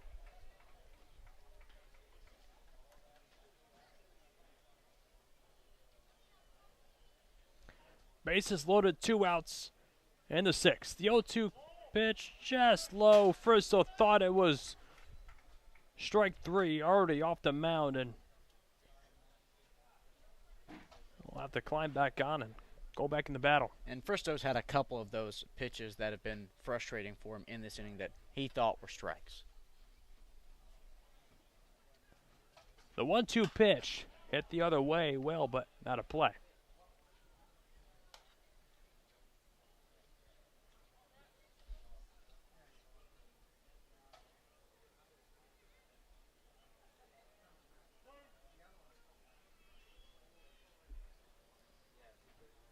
A 1-2 pitch, line right to Hausinger, who throws the first in time to end the inning. But 3 runs come across. It's 5-0 Harbor Hawks on 3 hits. 2 hits, no errors, and 3 men left. We'll send it to a quick break, and we'll hear from Claire Foley in just a minute. Stay with us on the Gateman Broadcast Network. Cape Cod 5 is proud to be a long-standing supporter of the Cape Cod Baseball League and its contribution to the local economy as a treasured summer attraction. Cape Cod 5 is a community bank serving customers throughout Cape Cod, the islands, and southeastern Massachusetts. Founded in 1855, the bank's mission is to enrich the lives of those it serves while contributing to the health and vitality of its communities. Cape Cod 5 provides a full range of banking solutions, including personal and business banking, residential mortgages, investment management, and trust services.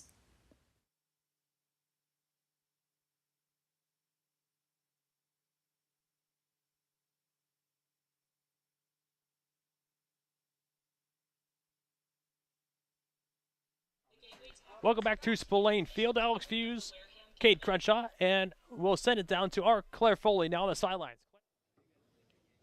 Thanks, guys. Now that the calendars have turned to July, that means the All-Star Game at Spillane Field is just a few weeks away. The East vs. West Showcase, sponsored by Milton Cat, takes place Saturday, July 23rd. And in addition to the game, fans can grab autographs from players, see a home run derby, purchase these commemorative t-shirts, and so much more. The gates will open at 2 for a 6 o'clock first pitch, but make sure you head to gateman.org to see the full schedule of events and purchase your tickets for just $6. Guys. Well, Claire, as always, we say thanks so much. We go to the bottom of the 6th. It's a 5-0 Hyannis lead. Gateman trying to get something going here. It will be the top of the lineup, and Campos, Windish, and Anderson due up. Now batting the catcher from Arizona State, number 11, Ryan Campos. Isn't Claire just so great at what she does? She is. We're so lucky to have her a part of our team, you know, top to bottom. We've got a great crew, Alex. We really do. Between you, Cameron Uzair, who's on radio call tonight, Claire, we talk about our beat writers, and everyone down there. We talk about our producer, Joey, our social media and broadcast director, Harrison. There's so many good people here in Wareham that all make this job just so fun to come to every day. That's right. Pitch missing low. 1-0 the count. A high fly ball, not deep. Pepe coming in. Makes a play. What a way. Here in the 6th. Now batting the center fielder from North Carolina Greensboro, number 18, Hogan Windish.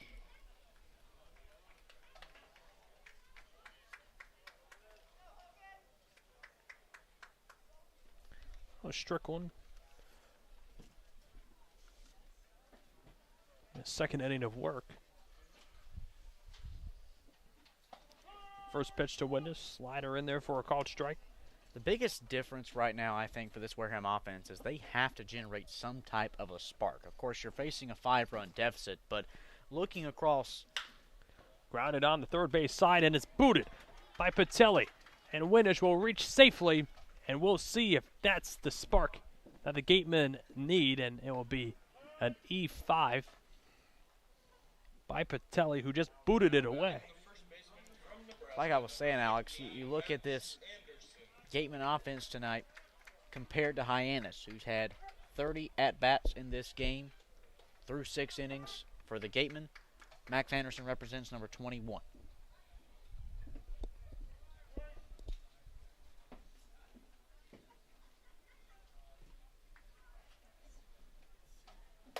Pitch cut on and missed by Anderson. Doubled back in the 4th. How about those All-Star Game T-shirts, too? Those are nice. They are. I'm going to have to purchase one, probably. Remember, that's July 23rd, right here at Spillane Field. 0-1, cut on and miss. Nasty breaking pitch there from Strickland. Anderson behind, 0-2. Anyone you're really excited to see so far in that All-Star Game? Since we have traveled around the Cape and seen all but what team so far? And that's Dartmouth Dennis. There's so many great players. The 0-2 fouled straight back out of play. I mean, I think it would have to be one of our own, and I think Windish, definitely in that category. Jack Hausinger, possibility.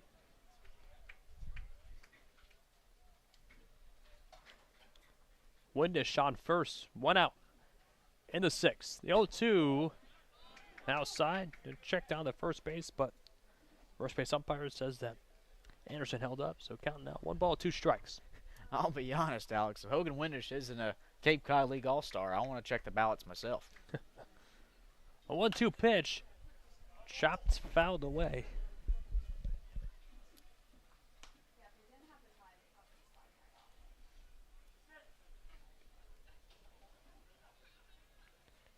One and 2 the count on Anderson. He provided a spark last night. Had a go-ahead 2-run shot against Katua. 1-2 pitch, though. Cut on and miss. 2 away. And here's Alan Roden. 1 for 2 on the night.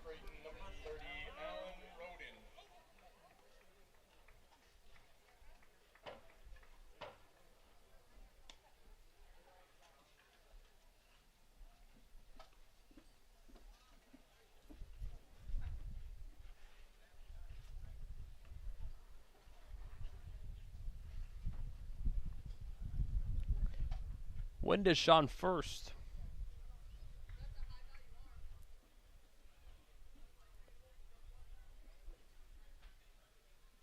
I don't know what I missed, but there was a pretty lengthy delay of game there. Not sure what the long pause was. You didn't miss anything, Alex. It's just there was no baseball played. Curveball dropped in low. 1-0 the count. They rode it.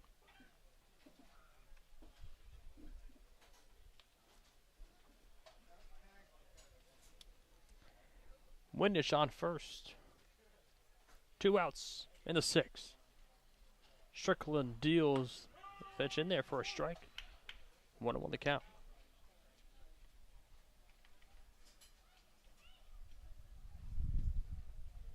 Be Jonathan Brand on the mound tomorrow. Weather pending, of course. And Michael Sansone on Sunday. July 4th still to be determined. 1-1 pitch. Low. 2-1 the count. There was a rumor it was going to be you on July 4th. Oh, was it really? That's what I heard around the clubhouse this afternoon. Well, I can't say. It's a surprise. Right now, on a radar gun, you have time to warm up. What's your fastball clicking at? Definitely over 60. Okay, I'll give you that. 2-1 pitch. Grounded to the right side. Nishida will throw to first to end the inning. Well, no runs, no hits, 1 error, and 1 man left after 6 innings of play. It's 5-0 Hyannis. Stay with us on the Gateman Broadcast Network.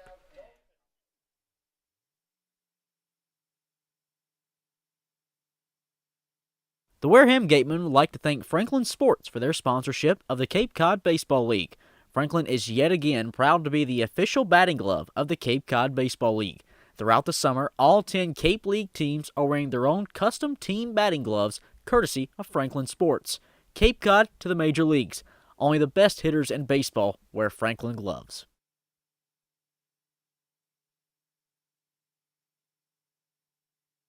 T-Mobile is proud to sponsor the Cape Cod Baseball League. T-Mobile is committed to serve those who serve, and that's why they go above and beyond for our active duty military, veterans, and first responders. Visit your neighborhood T-Mobile store or T-Mobile.com to learn more.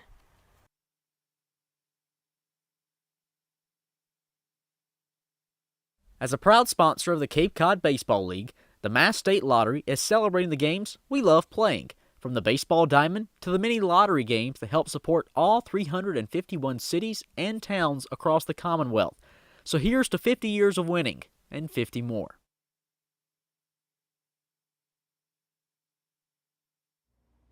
Red Shirt Fridays is a national program created to acknowledge, honor, and support our troops who put themselves in harm's way to defend our freedom.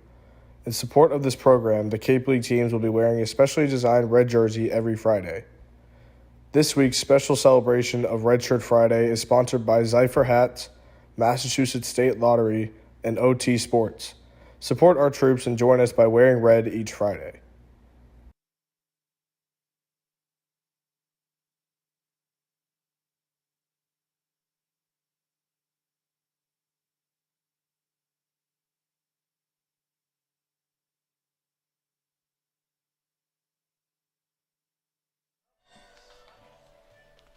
Top of the 7th we go. 5-0 Harbor Hawks. New pitcher on the mound, Michael Walsh, out of Yale University. Making his 6th appearance on the season. 6 innings, 5 hits, 1 run, 3 walks, but 13 Ks. How about that? 13 strikeouts in 6 innings pitched.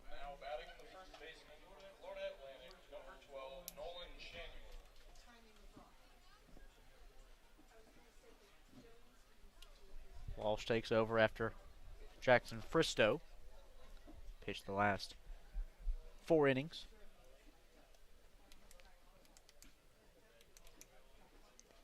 So in between innings, I was looking at the pigs that you can buy. And that one grounded down the first base side out of play. And I'm going to let our host mom know, Mary, that there will be a greased up pig in our backyard on July 4th. So you found a place that sells pigs? I found a place that sells live pigs. Reasonable price? Reasonable, of course. Okay. The question is, what are we doing with the pig after we catch it? We can return it. 0-1 in the first strike. Is there a 3-day return policy there? Yeah. Do you have to have the receipt? And, you know, we just want to make you feel at home, Cade. Well, I appreciate that. That's our goal. I appreciate that. Well, Walsh ahead, 0-2. Nobody on, nobody out. It's the 7th inning. Well, that one low.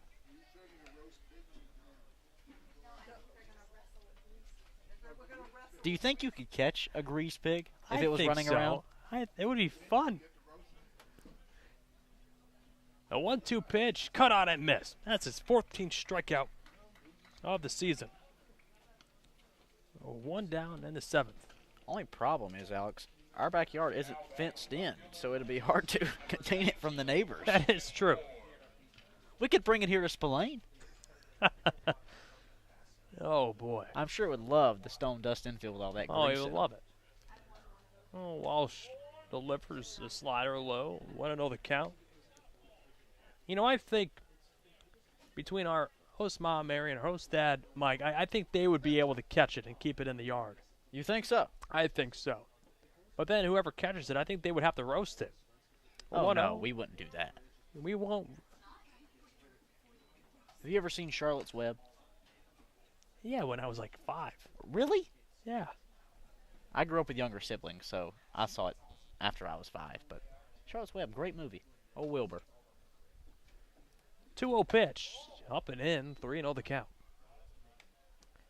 I feel like Mary has definitely roasted a pig before. I don't want to think about roasting the little guy. That's why I just mentioned Charlotte's Web. You know, Wilbur lived in that movie. Well, how do you think you get bacon? Easy now. 3-0. In there for our called strike. And 3-1 the count. You know, when I visited Kansas City, you know what I had for the first time? What's that? Pig wings. Now, pig wings. I've got to hear this story. They were unbelievable. They were just so great. The 3-1 inside, pushing more off the plate. That's his fourth walk of the night. Just like a chicken wing, but pig meat? Yeah. It's like a pig bone, basically, with just the pig meat. And it was, I've never had it before. And I guess everyone there loves it. As Ari Shapiro will take a walk out and have a conversation with Walsh and bring the infield in. How about Christian Moore now drawing 4 walks in 4 plate appearances? That's incredible. We'll see what the conversation is like. Walsh, a strikeout and a walk tonight. It's 5-0 Hyannis in the top of the 7th inning. So did it taste like a barbecue sandwich type deal? It was more like burnt ends. That's what it tasted like. Okay. Any dipping sauce or no? No. They had the option, but the flavor was just good enough.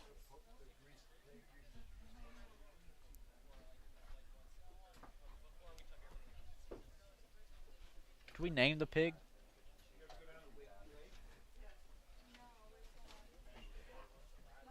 Would I name the pig? Yes. It would have to be Wilbur, no? I feel like that name's already taken by Charlotte's Webb's pig. Yeah, but that pig's probably long gone.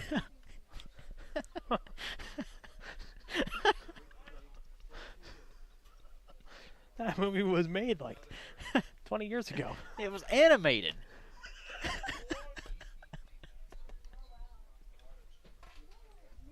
That's what I'm thinking here. I was thinking it was the live action. I don't know. That was a movie called Babe about a pig. I don't remember a live action. There was a live action of The Lion King. I'm sure there was a pig in. I don't know about that. No. Charlotte's Web. The movie I saw wasn't live. High fly ball to center field. Wind is drifting over. A few steps to his right to make the play. Oh, now 2 away.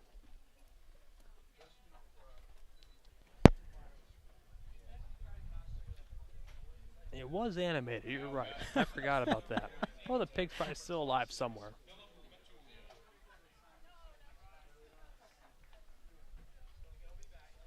You know, my high school, their mascot was a razorback.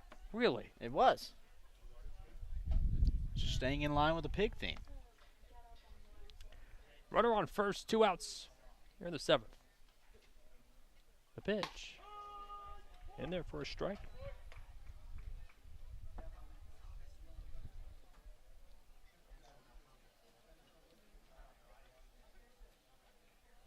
I think I would name the pig Otis.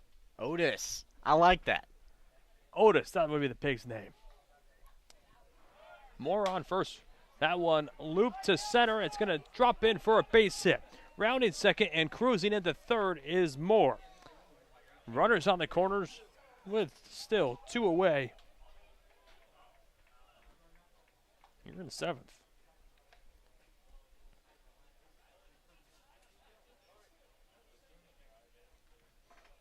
So Walsh in a bit of a jam once again.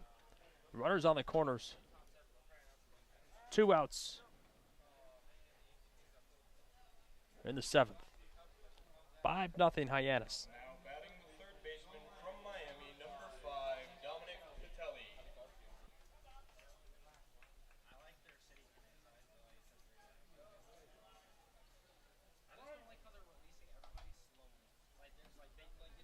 Michael Walsh just needs to settle in. He's got runners on the corners and 2 down. Shows buck, pulls back for a called strike. 1-1 the count. What would you name the pig? Bessie. Bessie. Bessie the pig. That's a good one. It's my truck's name. A pitch. For a strike.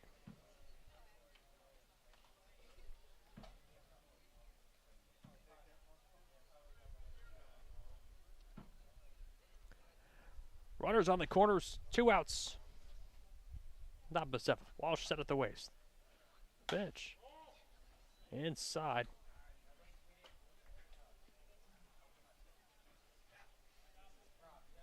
On 2-1 the count.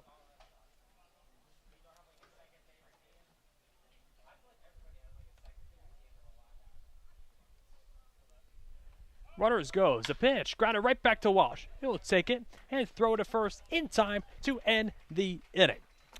Well, after 6.5 of play, it's 5-0 Hyannis. Stay with us on the Gateman Broadcast Network.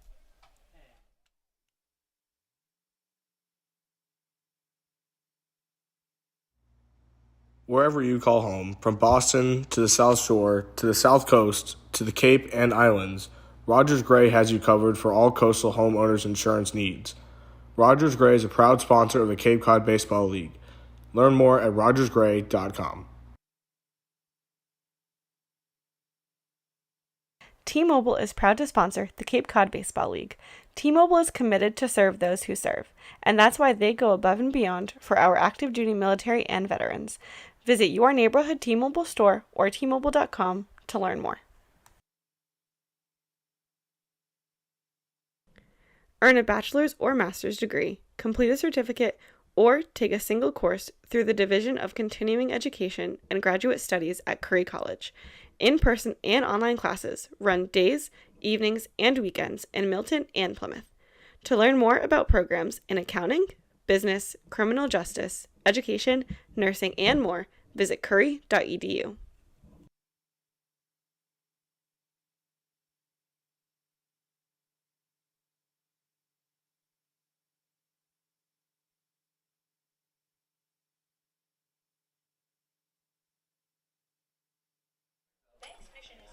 Well, we head to the bottom of the 7th. It'll be Carter Graham, Jack Hausinger, and Brian Padilla due up here in the 7th.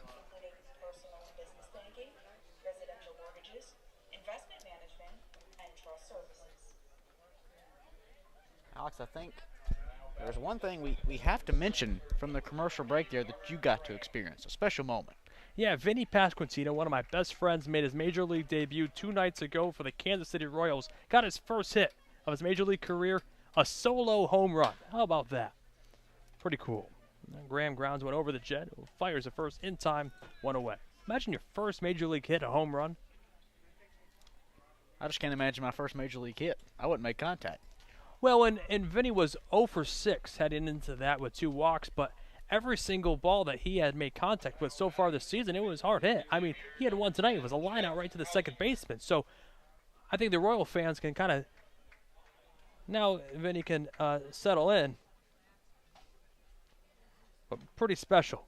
First hit, a home run for Vinny Pasquantino. Oh, pitch low. 1-0 the count.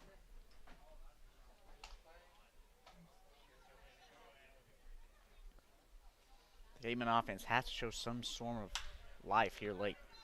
And well to center field. Matulia drifting back there to make the play. 2 away.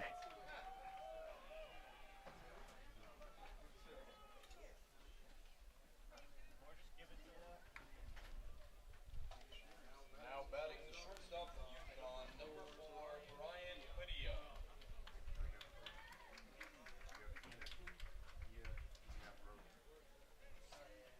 Two outs in the 7th. The pitch in there. Oh, excuse me, just low. 1-0 the count. Padilla, one of just 3 Gatemen tonight with a hit. Anderson and Roden each have 1. Slider low. 2 balls, no strikes.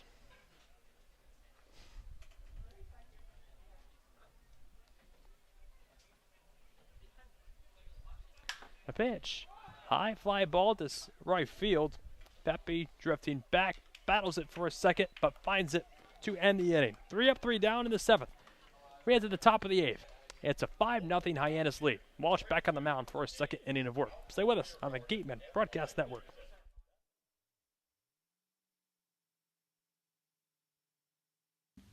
Tom and Jean Yockey were passionate about the game of baseball.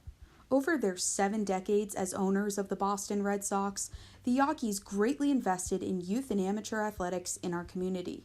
They recognized the important skills baseball can bring to players both on and off the field: cooperation, respect, teamwork, friendships, and confidence.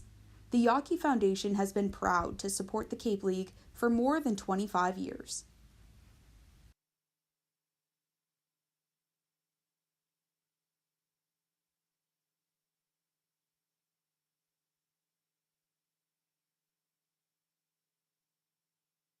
Local craft beer, great food, games, outdoor beer garden, and live music. That's all at Stone Path Malt. Better malt, better beer.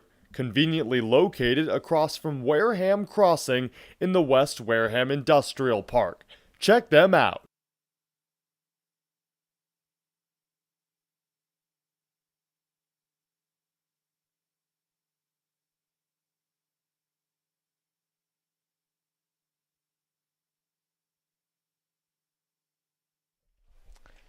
Top of the 8th, 5-0 Harborhawks. Walsh back on for his second inning of work. Just to compare, Alex, here in the top of the 8th inning, Riku Nishida leads things off. He's the 9-hole hitter in the Harborhawks order. That will complete their 4th rotation of the 1 through 9. The Gateman yet to complete number 3.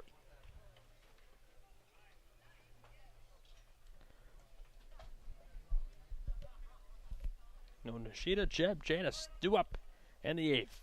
Looking to continue just a dominance, both offensively and between their pitching and offense tonight. It's been Hyannis' game.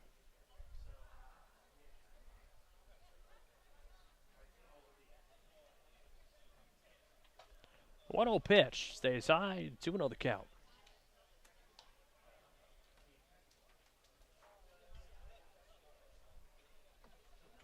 Harborhawks, after being held just 2 hits in the first 4 innings, have put 4 hits on the board in the last 3. A pitch in there for a strike, 2-1 the count.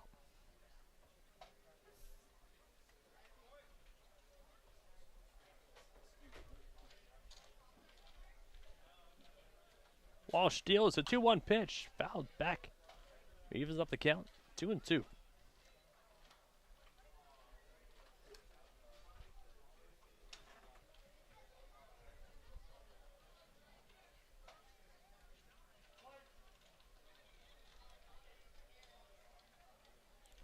A 2-2 pitch, just outside. Well, Nishida works it full.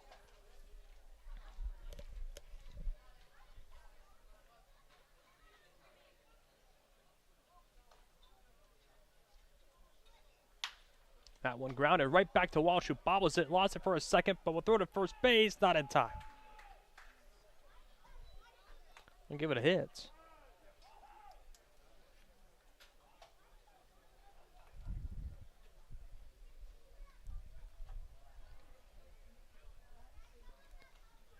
Nishida on. Now batting the shortstop from Michigan State, number 38, Mitch Jebb.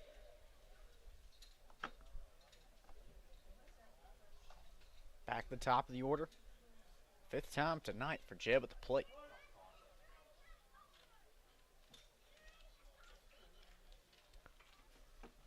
Nishida thought about going, held up at second, or first, excuse me. 1-1 the count. Jebb singled in the first, but got thrown out at second base. Trying to turn that single into a double. Runner goes, the throw down the second base is going to be not in time. His second stolen bag of the night. 9th of the season. Almost double the amount the Gatemen have this season. Gatemen have 6.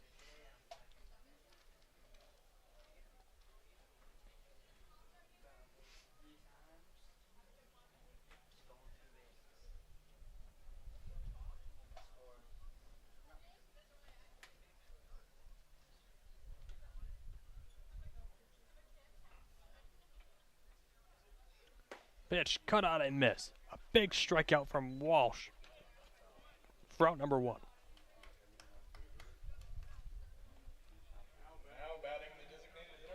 And that will bring out Coach Shapiro and the trainer.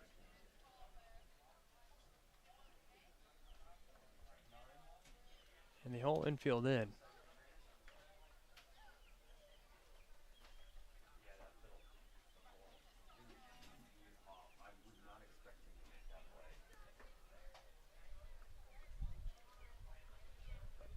So an injury timeout, and in these situations you can get as much time as you need. Definitely hope everything's okay with Michael Walsh. Coach Shapiro now talking to the umpire over there. And now talking just one-on-one with the trainer. Of course, wants to get her medical opinion on the matter in terms of whether he stays in this game. Don't want to speculate on what the issue may be. And we're making a call to the bullpen here.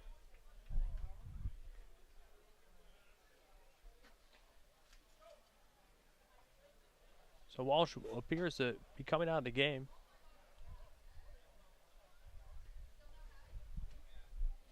And we'll send it to a quick break with more information on the new pitcher out of the pen. Stay with us on Gateman Broadcast Network. Joanne Stevenson with Berkshire Hathaway and Robert Paul Properties brings over 21 years of real estate experience to the South Shore and Cape Cod area. The Robert Paul Properties team not only specializes in coastal luxury properties, but proudly serves our veterans in their home search or sell process. Joanne Stevenson is your local, homegrown agent who knows the area and knows the market. Call Joanne Stevenson with Robert Paul Properties for all your real estate needs. Located at 155 Front Street in Marion.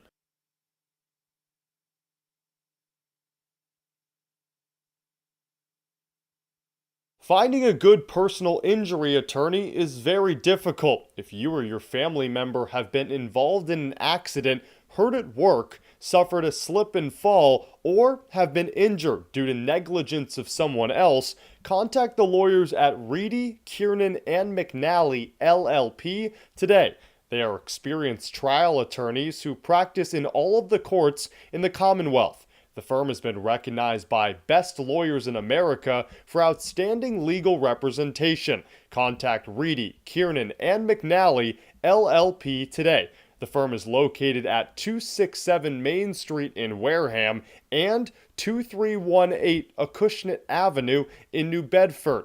Call 508-295-0286 or visit their website www.rkm-law.com.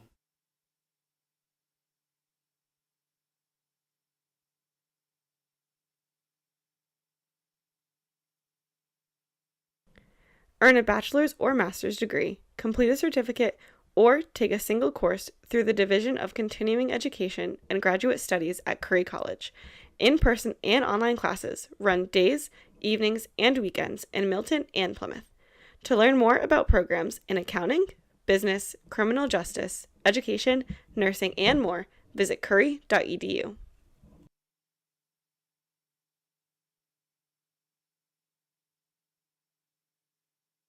After the game, visit El Mariachi on Main Street for the best Mexican food in Wareham. The cantina provides a delicious late-night snack accompanied by fun cocktails.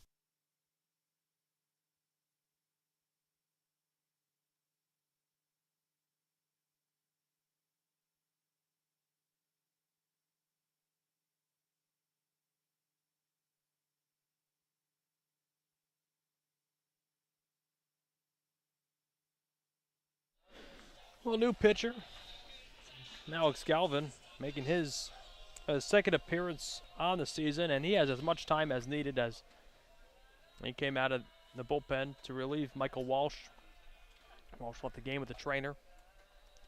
Well, Galvin, second appearance, an inning and a third pitch, no hits, no runs, no walks, and no strikeouts on the season. Comes into the game, runner on second. One out here in the eighth. It's 5-0 Harbor Hawks. You look back at this spring for Galvin at Louisville. Utilized as a bullpen piece for the Cardinals. 16 relief appearances, 17 innings of action. Had 20 strikeouts to 6 walks. He's a New Jersey native. And get this, right? 6'6" on the mound. Would you guess this? Also played basketball in high school. 3 years. Was the 2019 All-Shore Boys Basketball Team honoree. I don't know if he has the height. But guess what his favorite TV show is? MASH? It's not MASH. It's Tiger King. Joe Exotic. Oh, okay. Did you watch that? No. You didn't? I did not. Oh, you have to. I was one of the few that, during the pandemic, did not stoop that low to watch Tiger King. Didn't stoop that low? No. Eesh, man. It was a great show. We had nothing else going on. We're all shut down. There was better shows out there than Tiger King. Twists and turns at every corner, I'm telling you. Just like those greased up pigs. Nishida on second, 1 out. And Galvin delivers a first pitch swinging, lines it right over to Windish in center. 2 away.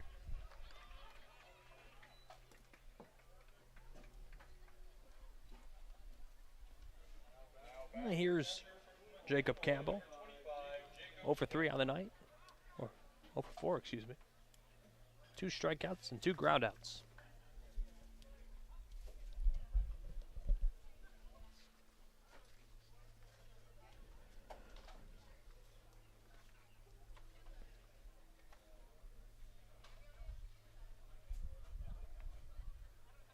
Galvin set. Deals a pitch in there for a strike. 1-1 the count.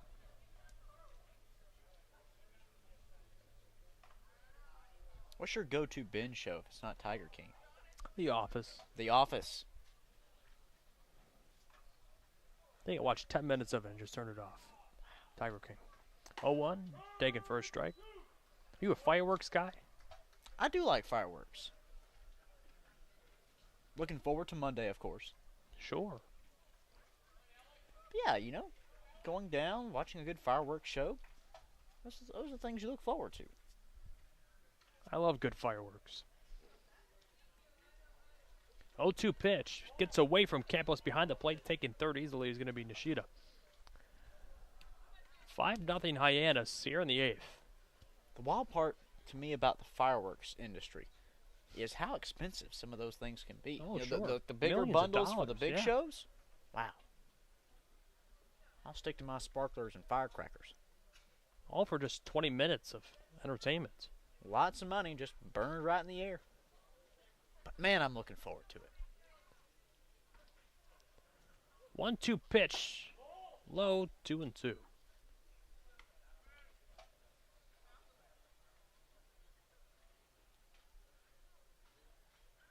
The best part is, Alex, we're going to get to be around America's pastime, America's birthday on Monday. Wareham will be at Bourne. Better be some hot dogs and American colors. That one grounded up the middle and through for a base hit. Scoring is Nishida. Rounding first, but stopping for a base hit is Jacob Campbell.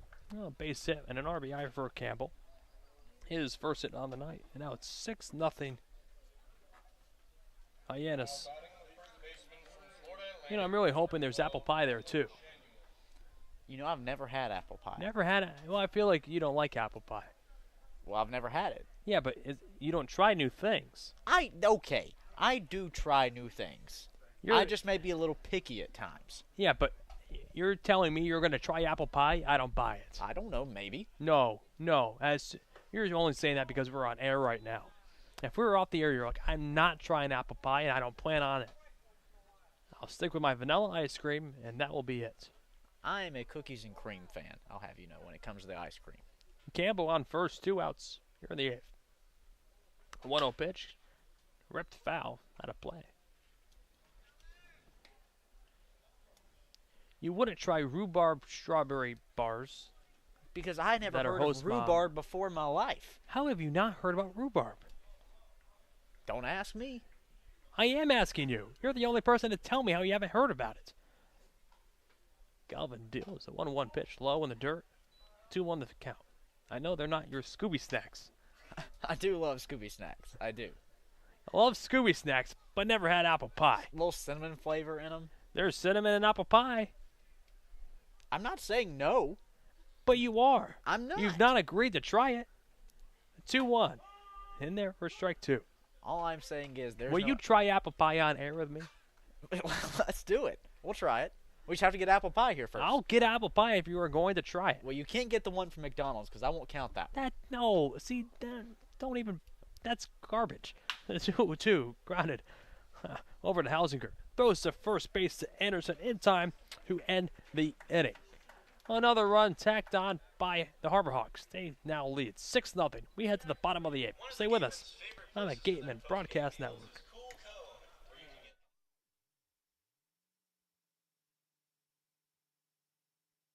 We appreciate and thank the sponsors who support the Cape League and the 10 teams. Our corporate sponsors are the financial backbone of the league. It is with their support that we are able to preserve our long-standing tradition of providing the best family entertainment here on Cape Cod, free of charge. On behalf of the 9 other teams, the Wareham Gateman, league officers, and the entire Cape League family, we would like to announce and thank our 2022 corporate sponsors. With much appreciation, we recognize the Yawkey Foundation, Gibson Sotheby's, Curry College, the 99 Restaurants, Coca-Cola Bottling of Cape Cod, Badger Sport, Zephyr Hats, Cape Cod 5 Cents Saving Bank, Milton Cat, Mosquito Marys, Massachusetts State Lottery. We will be back to you in the next inning for the second half of this outstanding list of loyal sponsors.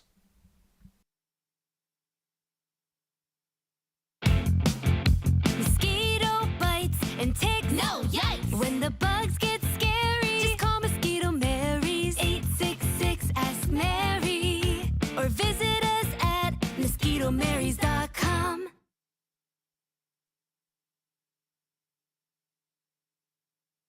The Gateway Tavern, located on Marion Road in Wareham, offers an extensive but not exhaustive array of menu choices. They search for the finest in foods, ranging from garden fresh produce to hand-selected seafood, and have special menus that change daily.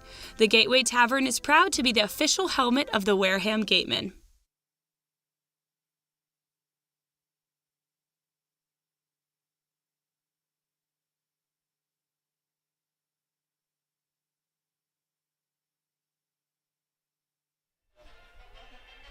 Bottom of the 8th. It's a 6-0 Harbor Hawks lead. And a new pitcher, Wes Burton, out of Ole Miss. 3 games, 3 innings pitched. 1 hit, 3 walks, and 4 strikeouts. Burton, a player, like we said, from the national championship, fighting Mike Bianco's.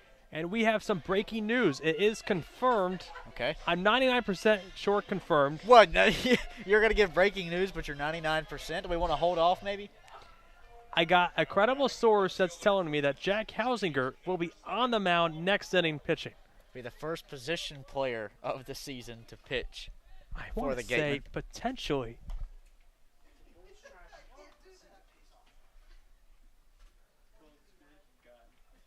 Is this the first positional player in the Cape this summer? Well, Burton deals. Pitch outside. I want to know the count. Kellum Clark, Derek Fabian, and Ryan Campos due up in the 8th.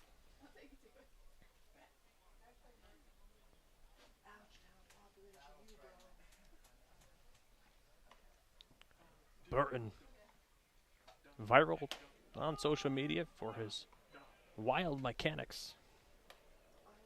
And not just his mechanics, but his demeanor on the mound. He'll talk to hitters. He'll fire himself up on the mound like, you know, a lot of those things you see where people go talk to themselves in the mirror to get them ready to go do whatever they're ready to do. Like, you are the man. Hit well by Clark. Drifting in is Pepe there to make the play.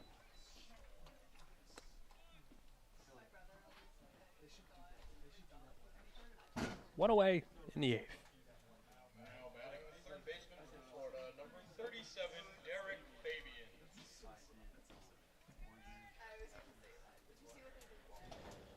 I just wonder when the last time Jack Hausinger pitched was. Middle school? I don't know. JV?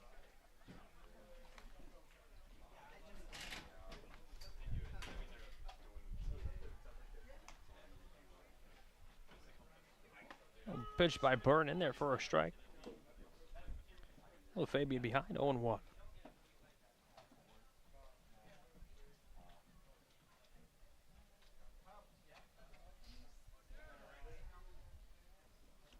Burton set right below the letters. 0-1 pitch. Outside. 1-1 the count.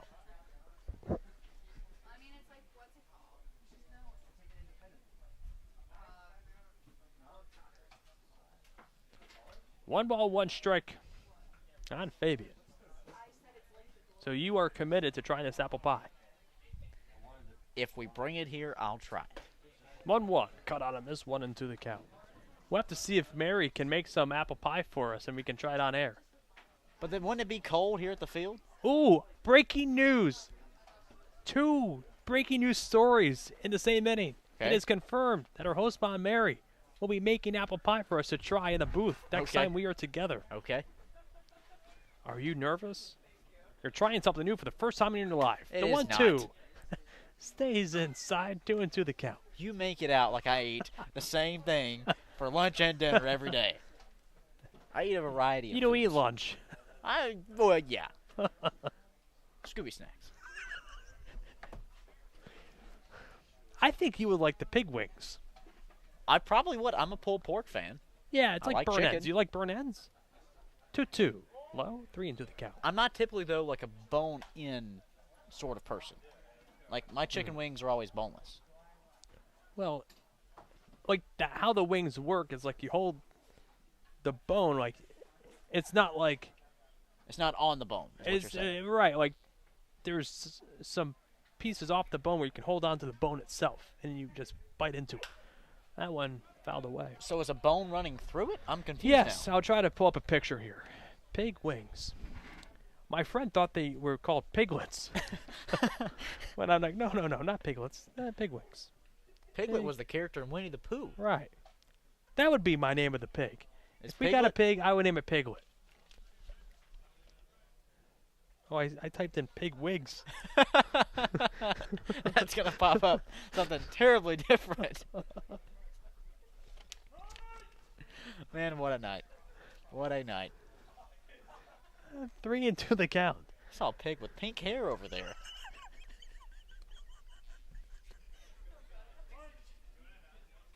What are we doing? Who makes pig wigs? The payoff fish stays outside. Fabian works a walk. That rolls over the top of the lineup and Ryan Campos. Let me find a good picture from, like, see, you hold the end of the, like the bone, and it's. Okay, so it kind of almost like a corn dog type thing. Yeah, Okay. sure. Yeah, I mean, so it's, it's good.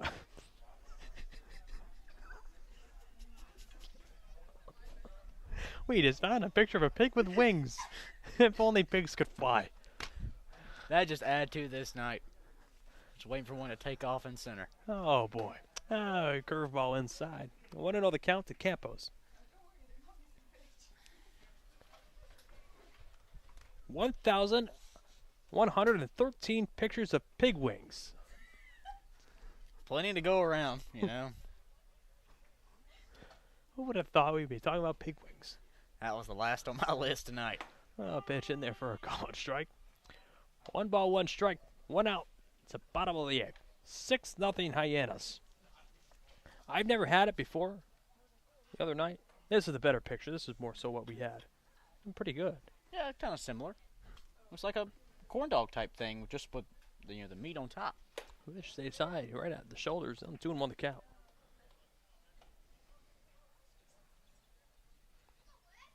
Wonder if any local establishments in Wareham sell pig wings. Because now you've got me, in the zone for pig wings. Would you try it? Of course I would try it. Okay. All right, I'll see what I can Protein. It's meat.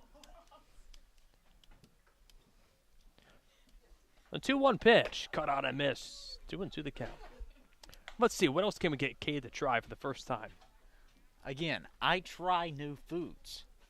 Not this summer, you haven't. We've lived together for 3 weeks. More so like 4.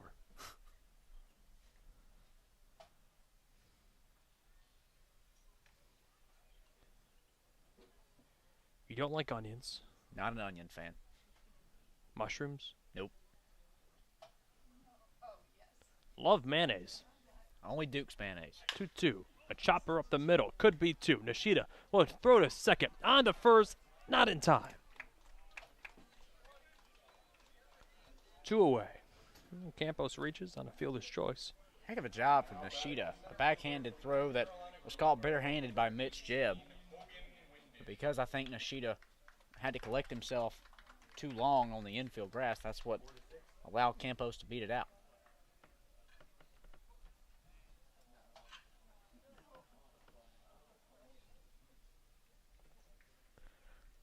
Burton, let's keep this a 6-0 game. Campos on first. Windish at the plate.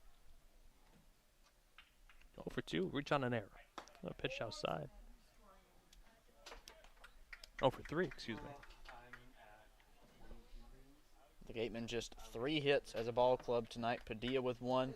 Max Anderson in the on-deck circle with a double back in the 4th. And Roden, the 3rd member of that exclusive club, it seems.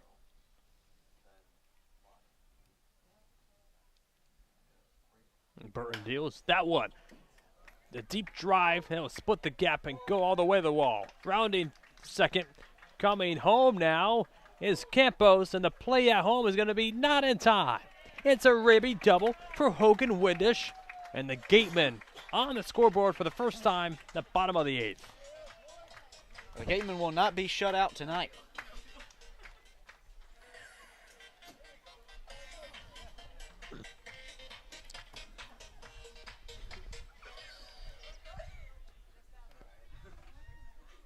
Great job from Windish. Battled all night.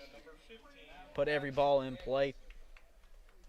Finally breaks through. Get this, though. Half of Gateman's hits tonight have been doubles. 1 from Windish there, and like we said, the man at the plate, Anderson back in the 4th. Oh, Gateman down by 5 with 2 outs in the 8th. Max Anderson at the plate. It's not over yet. They play 9 for a reason. Anderson 1 for 3 on the night. And pitch taken for a called strike.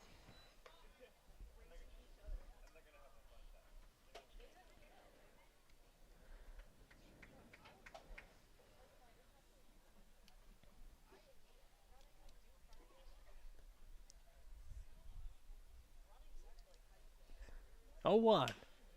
Popped up out of play.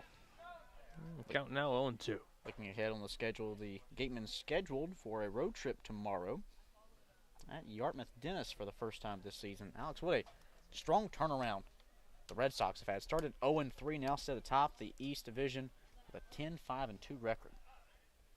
They did like a Sox in 60. Yeah, just turned things around. Real quick like, too.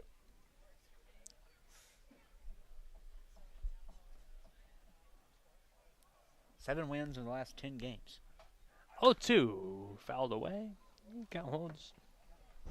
We do have thunderstorms, though, in the area tomorrow. Alex have alluded to that a little bit. So be sure to stay tuned to our social media pages at Wareham Gateman. We'll keep you updated if the games are canceled tomorrow or moved to a later date.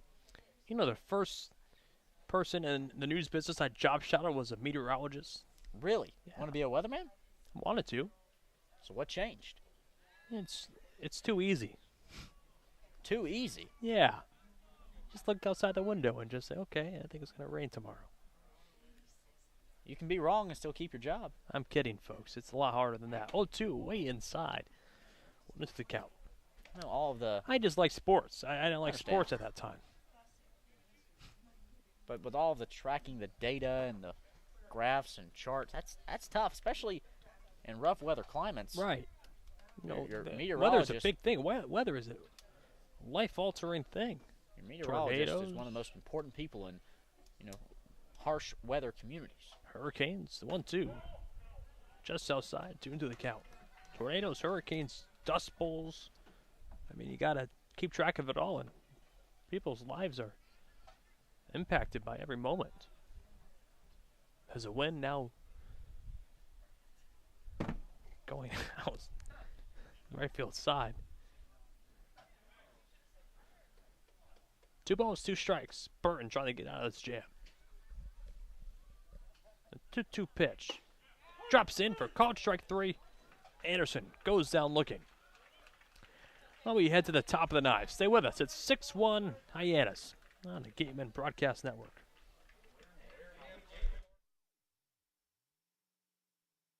The 2022 Cape Cod Baseball League All-Star Game will be hosted by the Wareham Gateman on Saturday, July 23rd.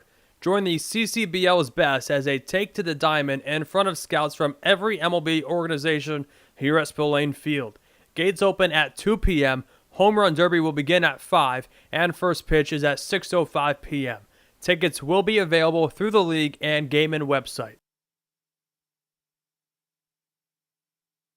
Summer is here, and we are finally back to enjoying all our favorite outdoor activities. As temperatures rise, so does the risk for unexpected injuries. South Coast Health Urgent Care Centers are open, safe, and here to provide the care you need when you need it. Our 7 locations are open 7 days a week, 8 a.m. to 8 p.m. Monday through Friday, and 9 a.m. to 5 p.m. on Saturday and Sunday. Walk-ins are welcome, and having a South Coast Health physician is not required. Visit southcoast.org/urgent care to check wait times and reserve your spot today. Reed Custom Soils is New England's leading provider of lightweight planting soil for green roof installations and is the exclusive New England supplier of stabilized stone dust. Reed Custom Soils services over 300 golf courses and provides unique blends to fit your needs, all by experienced precision blenders. To learn more about how Reed Custom Soils can serve you, call toll-free 1-800-924-5335 or head to reedcustomsoils.com.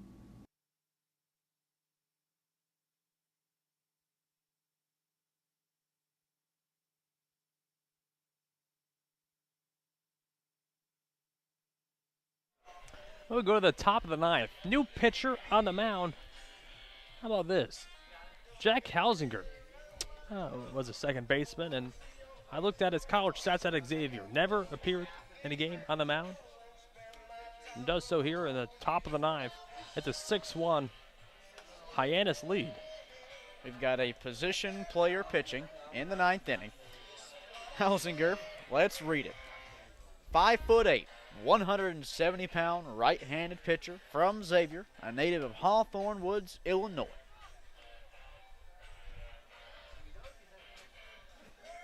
And obviously our own Claire Foley interviewed Hausinger just a few days ago, and I'm sure the little kid in him who grew up playing baseball on a wiffle ball field knows how to pitch. Well, it's like he was telling Claire he's been throwing some, quote, wicked pitches on the wiffle ball field to his younger brother growing up, and maybe that's what we see here. He could have the best movement on the team. I mean, in his warm-up pitches, he looked pretty decent. I don't see a single player for the Gateman not cheering for him right now.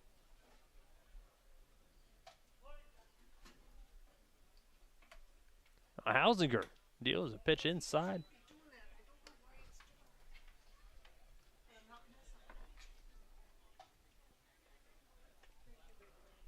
One ball, no strikes. Hausinger on the mound. Kick and deliver.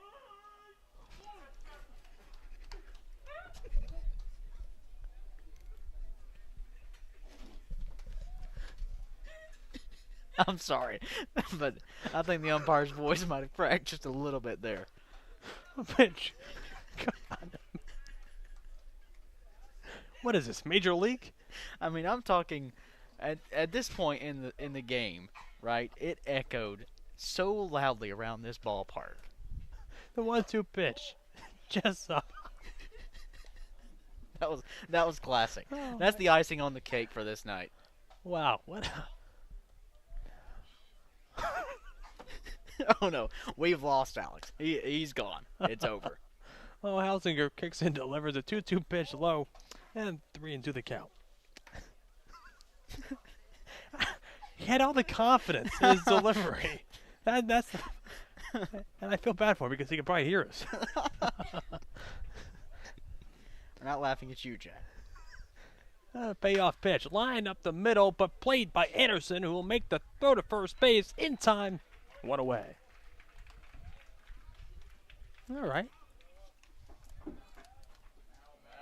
Hausinger looking okay. One batter faced, one retired. He's the first guy to retire Christian Moore all night. Had walked the previous 4 times.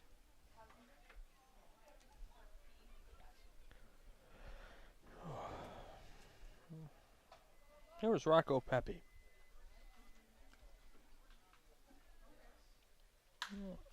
High fly ball. Hausinger pointing. Fabian there to make the play in foul territory. 2 outs at the top of the 9th. How many times has Jack Hausinger been the one to reel in the pop-up flies? That time he plays the role of the pitcher, just points it up in the air. Honestly, Cade, it's not bad. Not bad.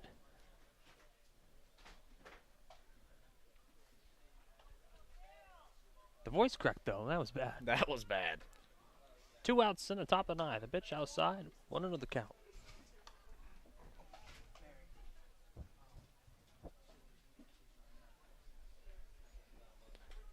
Nobody on. 2 outs. It's a 6-1 Hyannis lead. Pitch inside and 2-0 the count.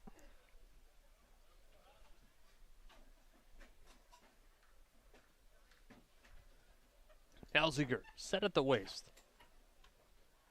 On 2-0 pitch. Fouled straight back. Got now 2-1.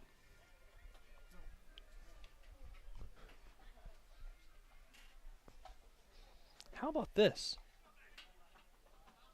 If Hausinger gets out of this, this will be the first 1-2-3 inning a Gateman pitcher has dealt. Well, that went inside, 3-1 the count. Hope you didn't jinx him. I know. Because I'm putting that one on you.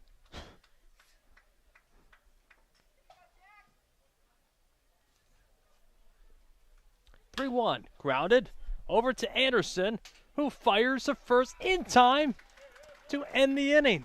Who would have thought that Jack Hausinger would be the only pitcher to work a 1-2-3 inning for the Wareham Gatemen tonight? Name him MVP. We go to the bottom of the 9th. Stay with us. It's 6-1. Stay with us. The Gateman Broadcast Network.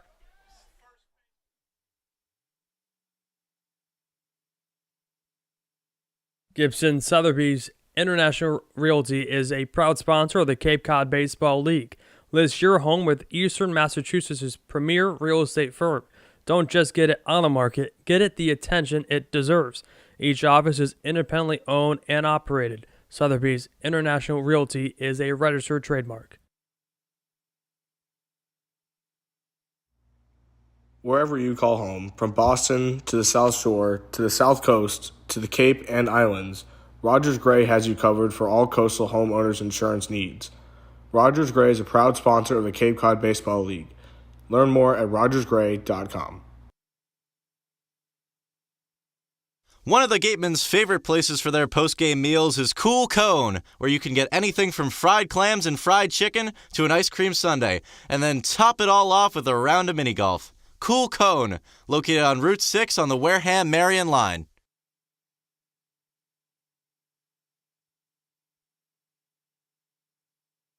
Wareham House of Pizza has been serving Wareham and Marion for over 40 years with steak and cheese, pizza, and subs. Located in Shaw's Plaza, head on over for pickup or let them deliver to you.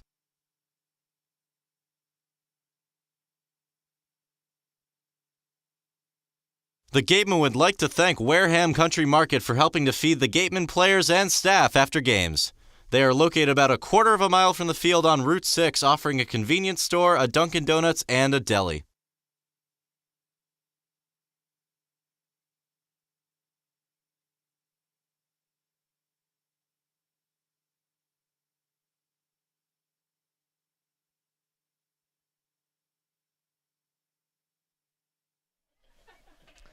We go to the bottom of the 9th. It will be Alan Roden, Carter Graham, and Jack Hausinger. The star pitcher of today's game, due up at the bottom of the 9th. New pitcher is Jackson Emus on the mound for the Harbor Hawks. They lead it 6-1 here in the 9th. The right-hander out of Princeton makes his 5th appearance of the year. 4 2/3 under his belt, 2 hits, 1 run. It wasn't earned, with a walk and 5 strikeouts. That is an ERA of 0 for the Clinton, Massachusetts native. You got a new pitcher add to the game notes. for Jack Hausinger. We'll work it in. Who would have thought? We're going to see him with a stick in this inning. Doing a little Shohei Ohtani action. But hey, first pitcher tonight to work a 1-2-3 inning. You can make the argument that maybe he should pitch every now and again. That one drops in low, 1-0 the count. Pair ground outs and a foul territory pop out. I mean, he looked at home on the mound. It wasn't like he looked comfortable. I guess it was those wiffle ball games.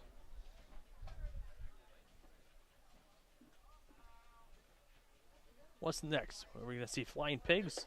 That one.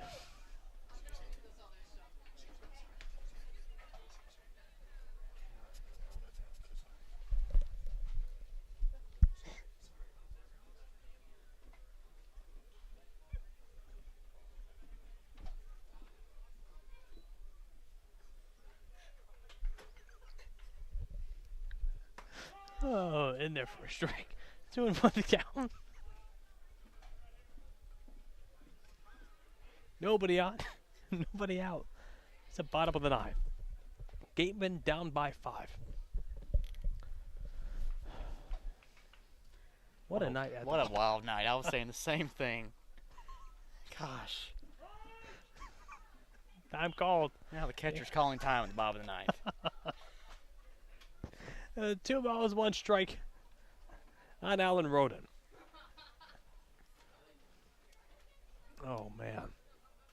These last 3 games, I'm telling you, Alex, you go back 2 nights ago, and the Gatemen have the bases loaded. Tensions are running high, emotions are on the edge of everyone's seat, and they lost 3-2 to Brewster. Last night, you go on the road to the first place, Catuit Kettleer's place, and you lose on a walk-off homer. Tonight, my oh my, the weirdness. Pitch stays high. 3-1 the count to Roden.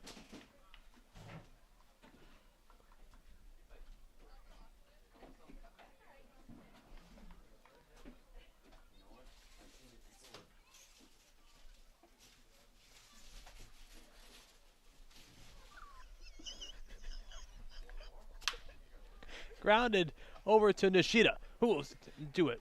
Dive and throw to first in time. 1 away. Gateman down to their last 2 outs in this one, and we'll put a bow on it. What a weird, weird night. Well, here's Carter Graham with 1 out in the bottom of the 9th. Gateman down by 5.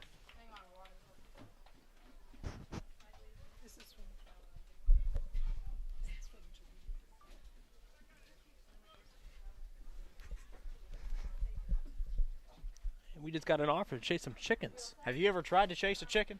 No, I would be worried that the chicken might try to bite me.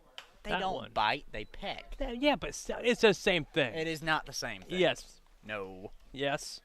The mouth does not come open. It's just that point that digs in. No, the mouth can't come open. They can pinch. I've never been pinched by a chicken. I have. So you have been chased by a chicken.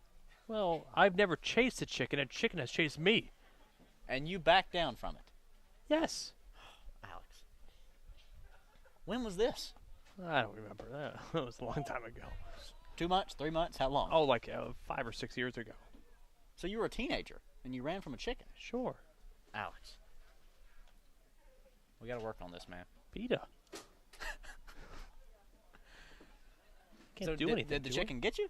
Yes. It bit me. The 1-1 pitch. Cut out and miss. 1-2 the count. Rooster or a hen? Well, what's the difference? Well, one's a male chicken, one's a female chicken. Well, probably a rooster. Nobody on, 1 out. It's the bottom of the 9th. So we've covered pigs and chickens now tonight. Oh, we've sure. almost covered all of Old McDonald's farm. Charlotte's Web. Charlotte's Web in there, too. Spider.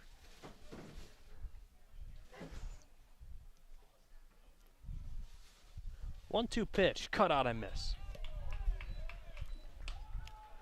Gateman down to their final out, and their pitcher, Jack Hausinger. That's so weird to say, isn't it? A pitcher. He's our pitcher. 1-2-3 inning in the top half. I can't believe you're just saying on air. Saying? Yeah, you said E-I-E-I-O. Those are the lyrics from Old MacDonald's Farm song. I can't really carry a tune. I'll be the first to admit. Oh, Hausinger. A base hit to left field. Oh, ho, ho. I can officially say that is the first time a pitcher has gotten a hit in a game this season for the Gatemen. And who would have thought it'd be Jack Hausinger? Now batting the shortstop from Oh, here's number 4, Brian Padilla. Brian Padilla. Singled back in the fourth. We have covered a lot tonight. You know, kids are running the bases after the game. Are you going to join? No, but I bet they're getting ready to chase the greasy pig. That one fouled off the leg of the catcher. You know, that could really be a stolen base mentality. Just imagine the grease pigs running towards the base in front of you. Increases your speed a little bit. It's all the mental stuff, you know.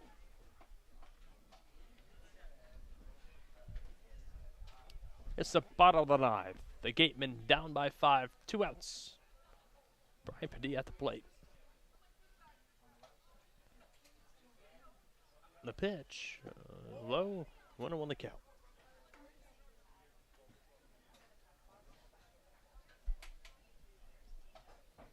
Game has crossed the 3-hour mark, Alex. You said it. When these two play together, get ready for a marathon. Just the third 3-hour or more game for the Gatemen this season. 1-1, low, 2-1 the count. What's so odd to me is usually the games are quick when an offense is shut down, but not tonight. Hyannis pitchers have been, I wouldn't say patient on the mound, but they've taken their time. 2-1, grounded, fouled on the first base side. And, you know, there's nothing wrong with that. Each pitcher has his different tempo, right? Different, you know, wind up, if you will. But tonight they've just been what seems like a little bit slower. Working out for him. It has. It has. The Gatemen just 5 hits as a ball club, 1 run.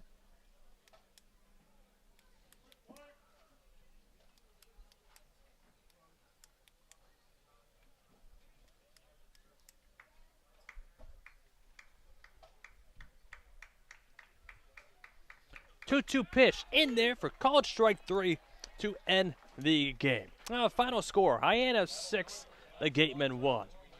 Oh, that will do it for Claire Foley and Cade Crenshaw. I'm Alex Feuz.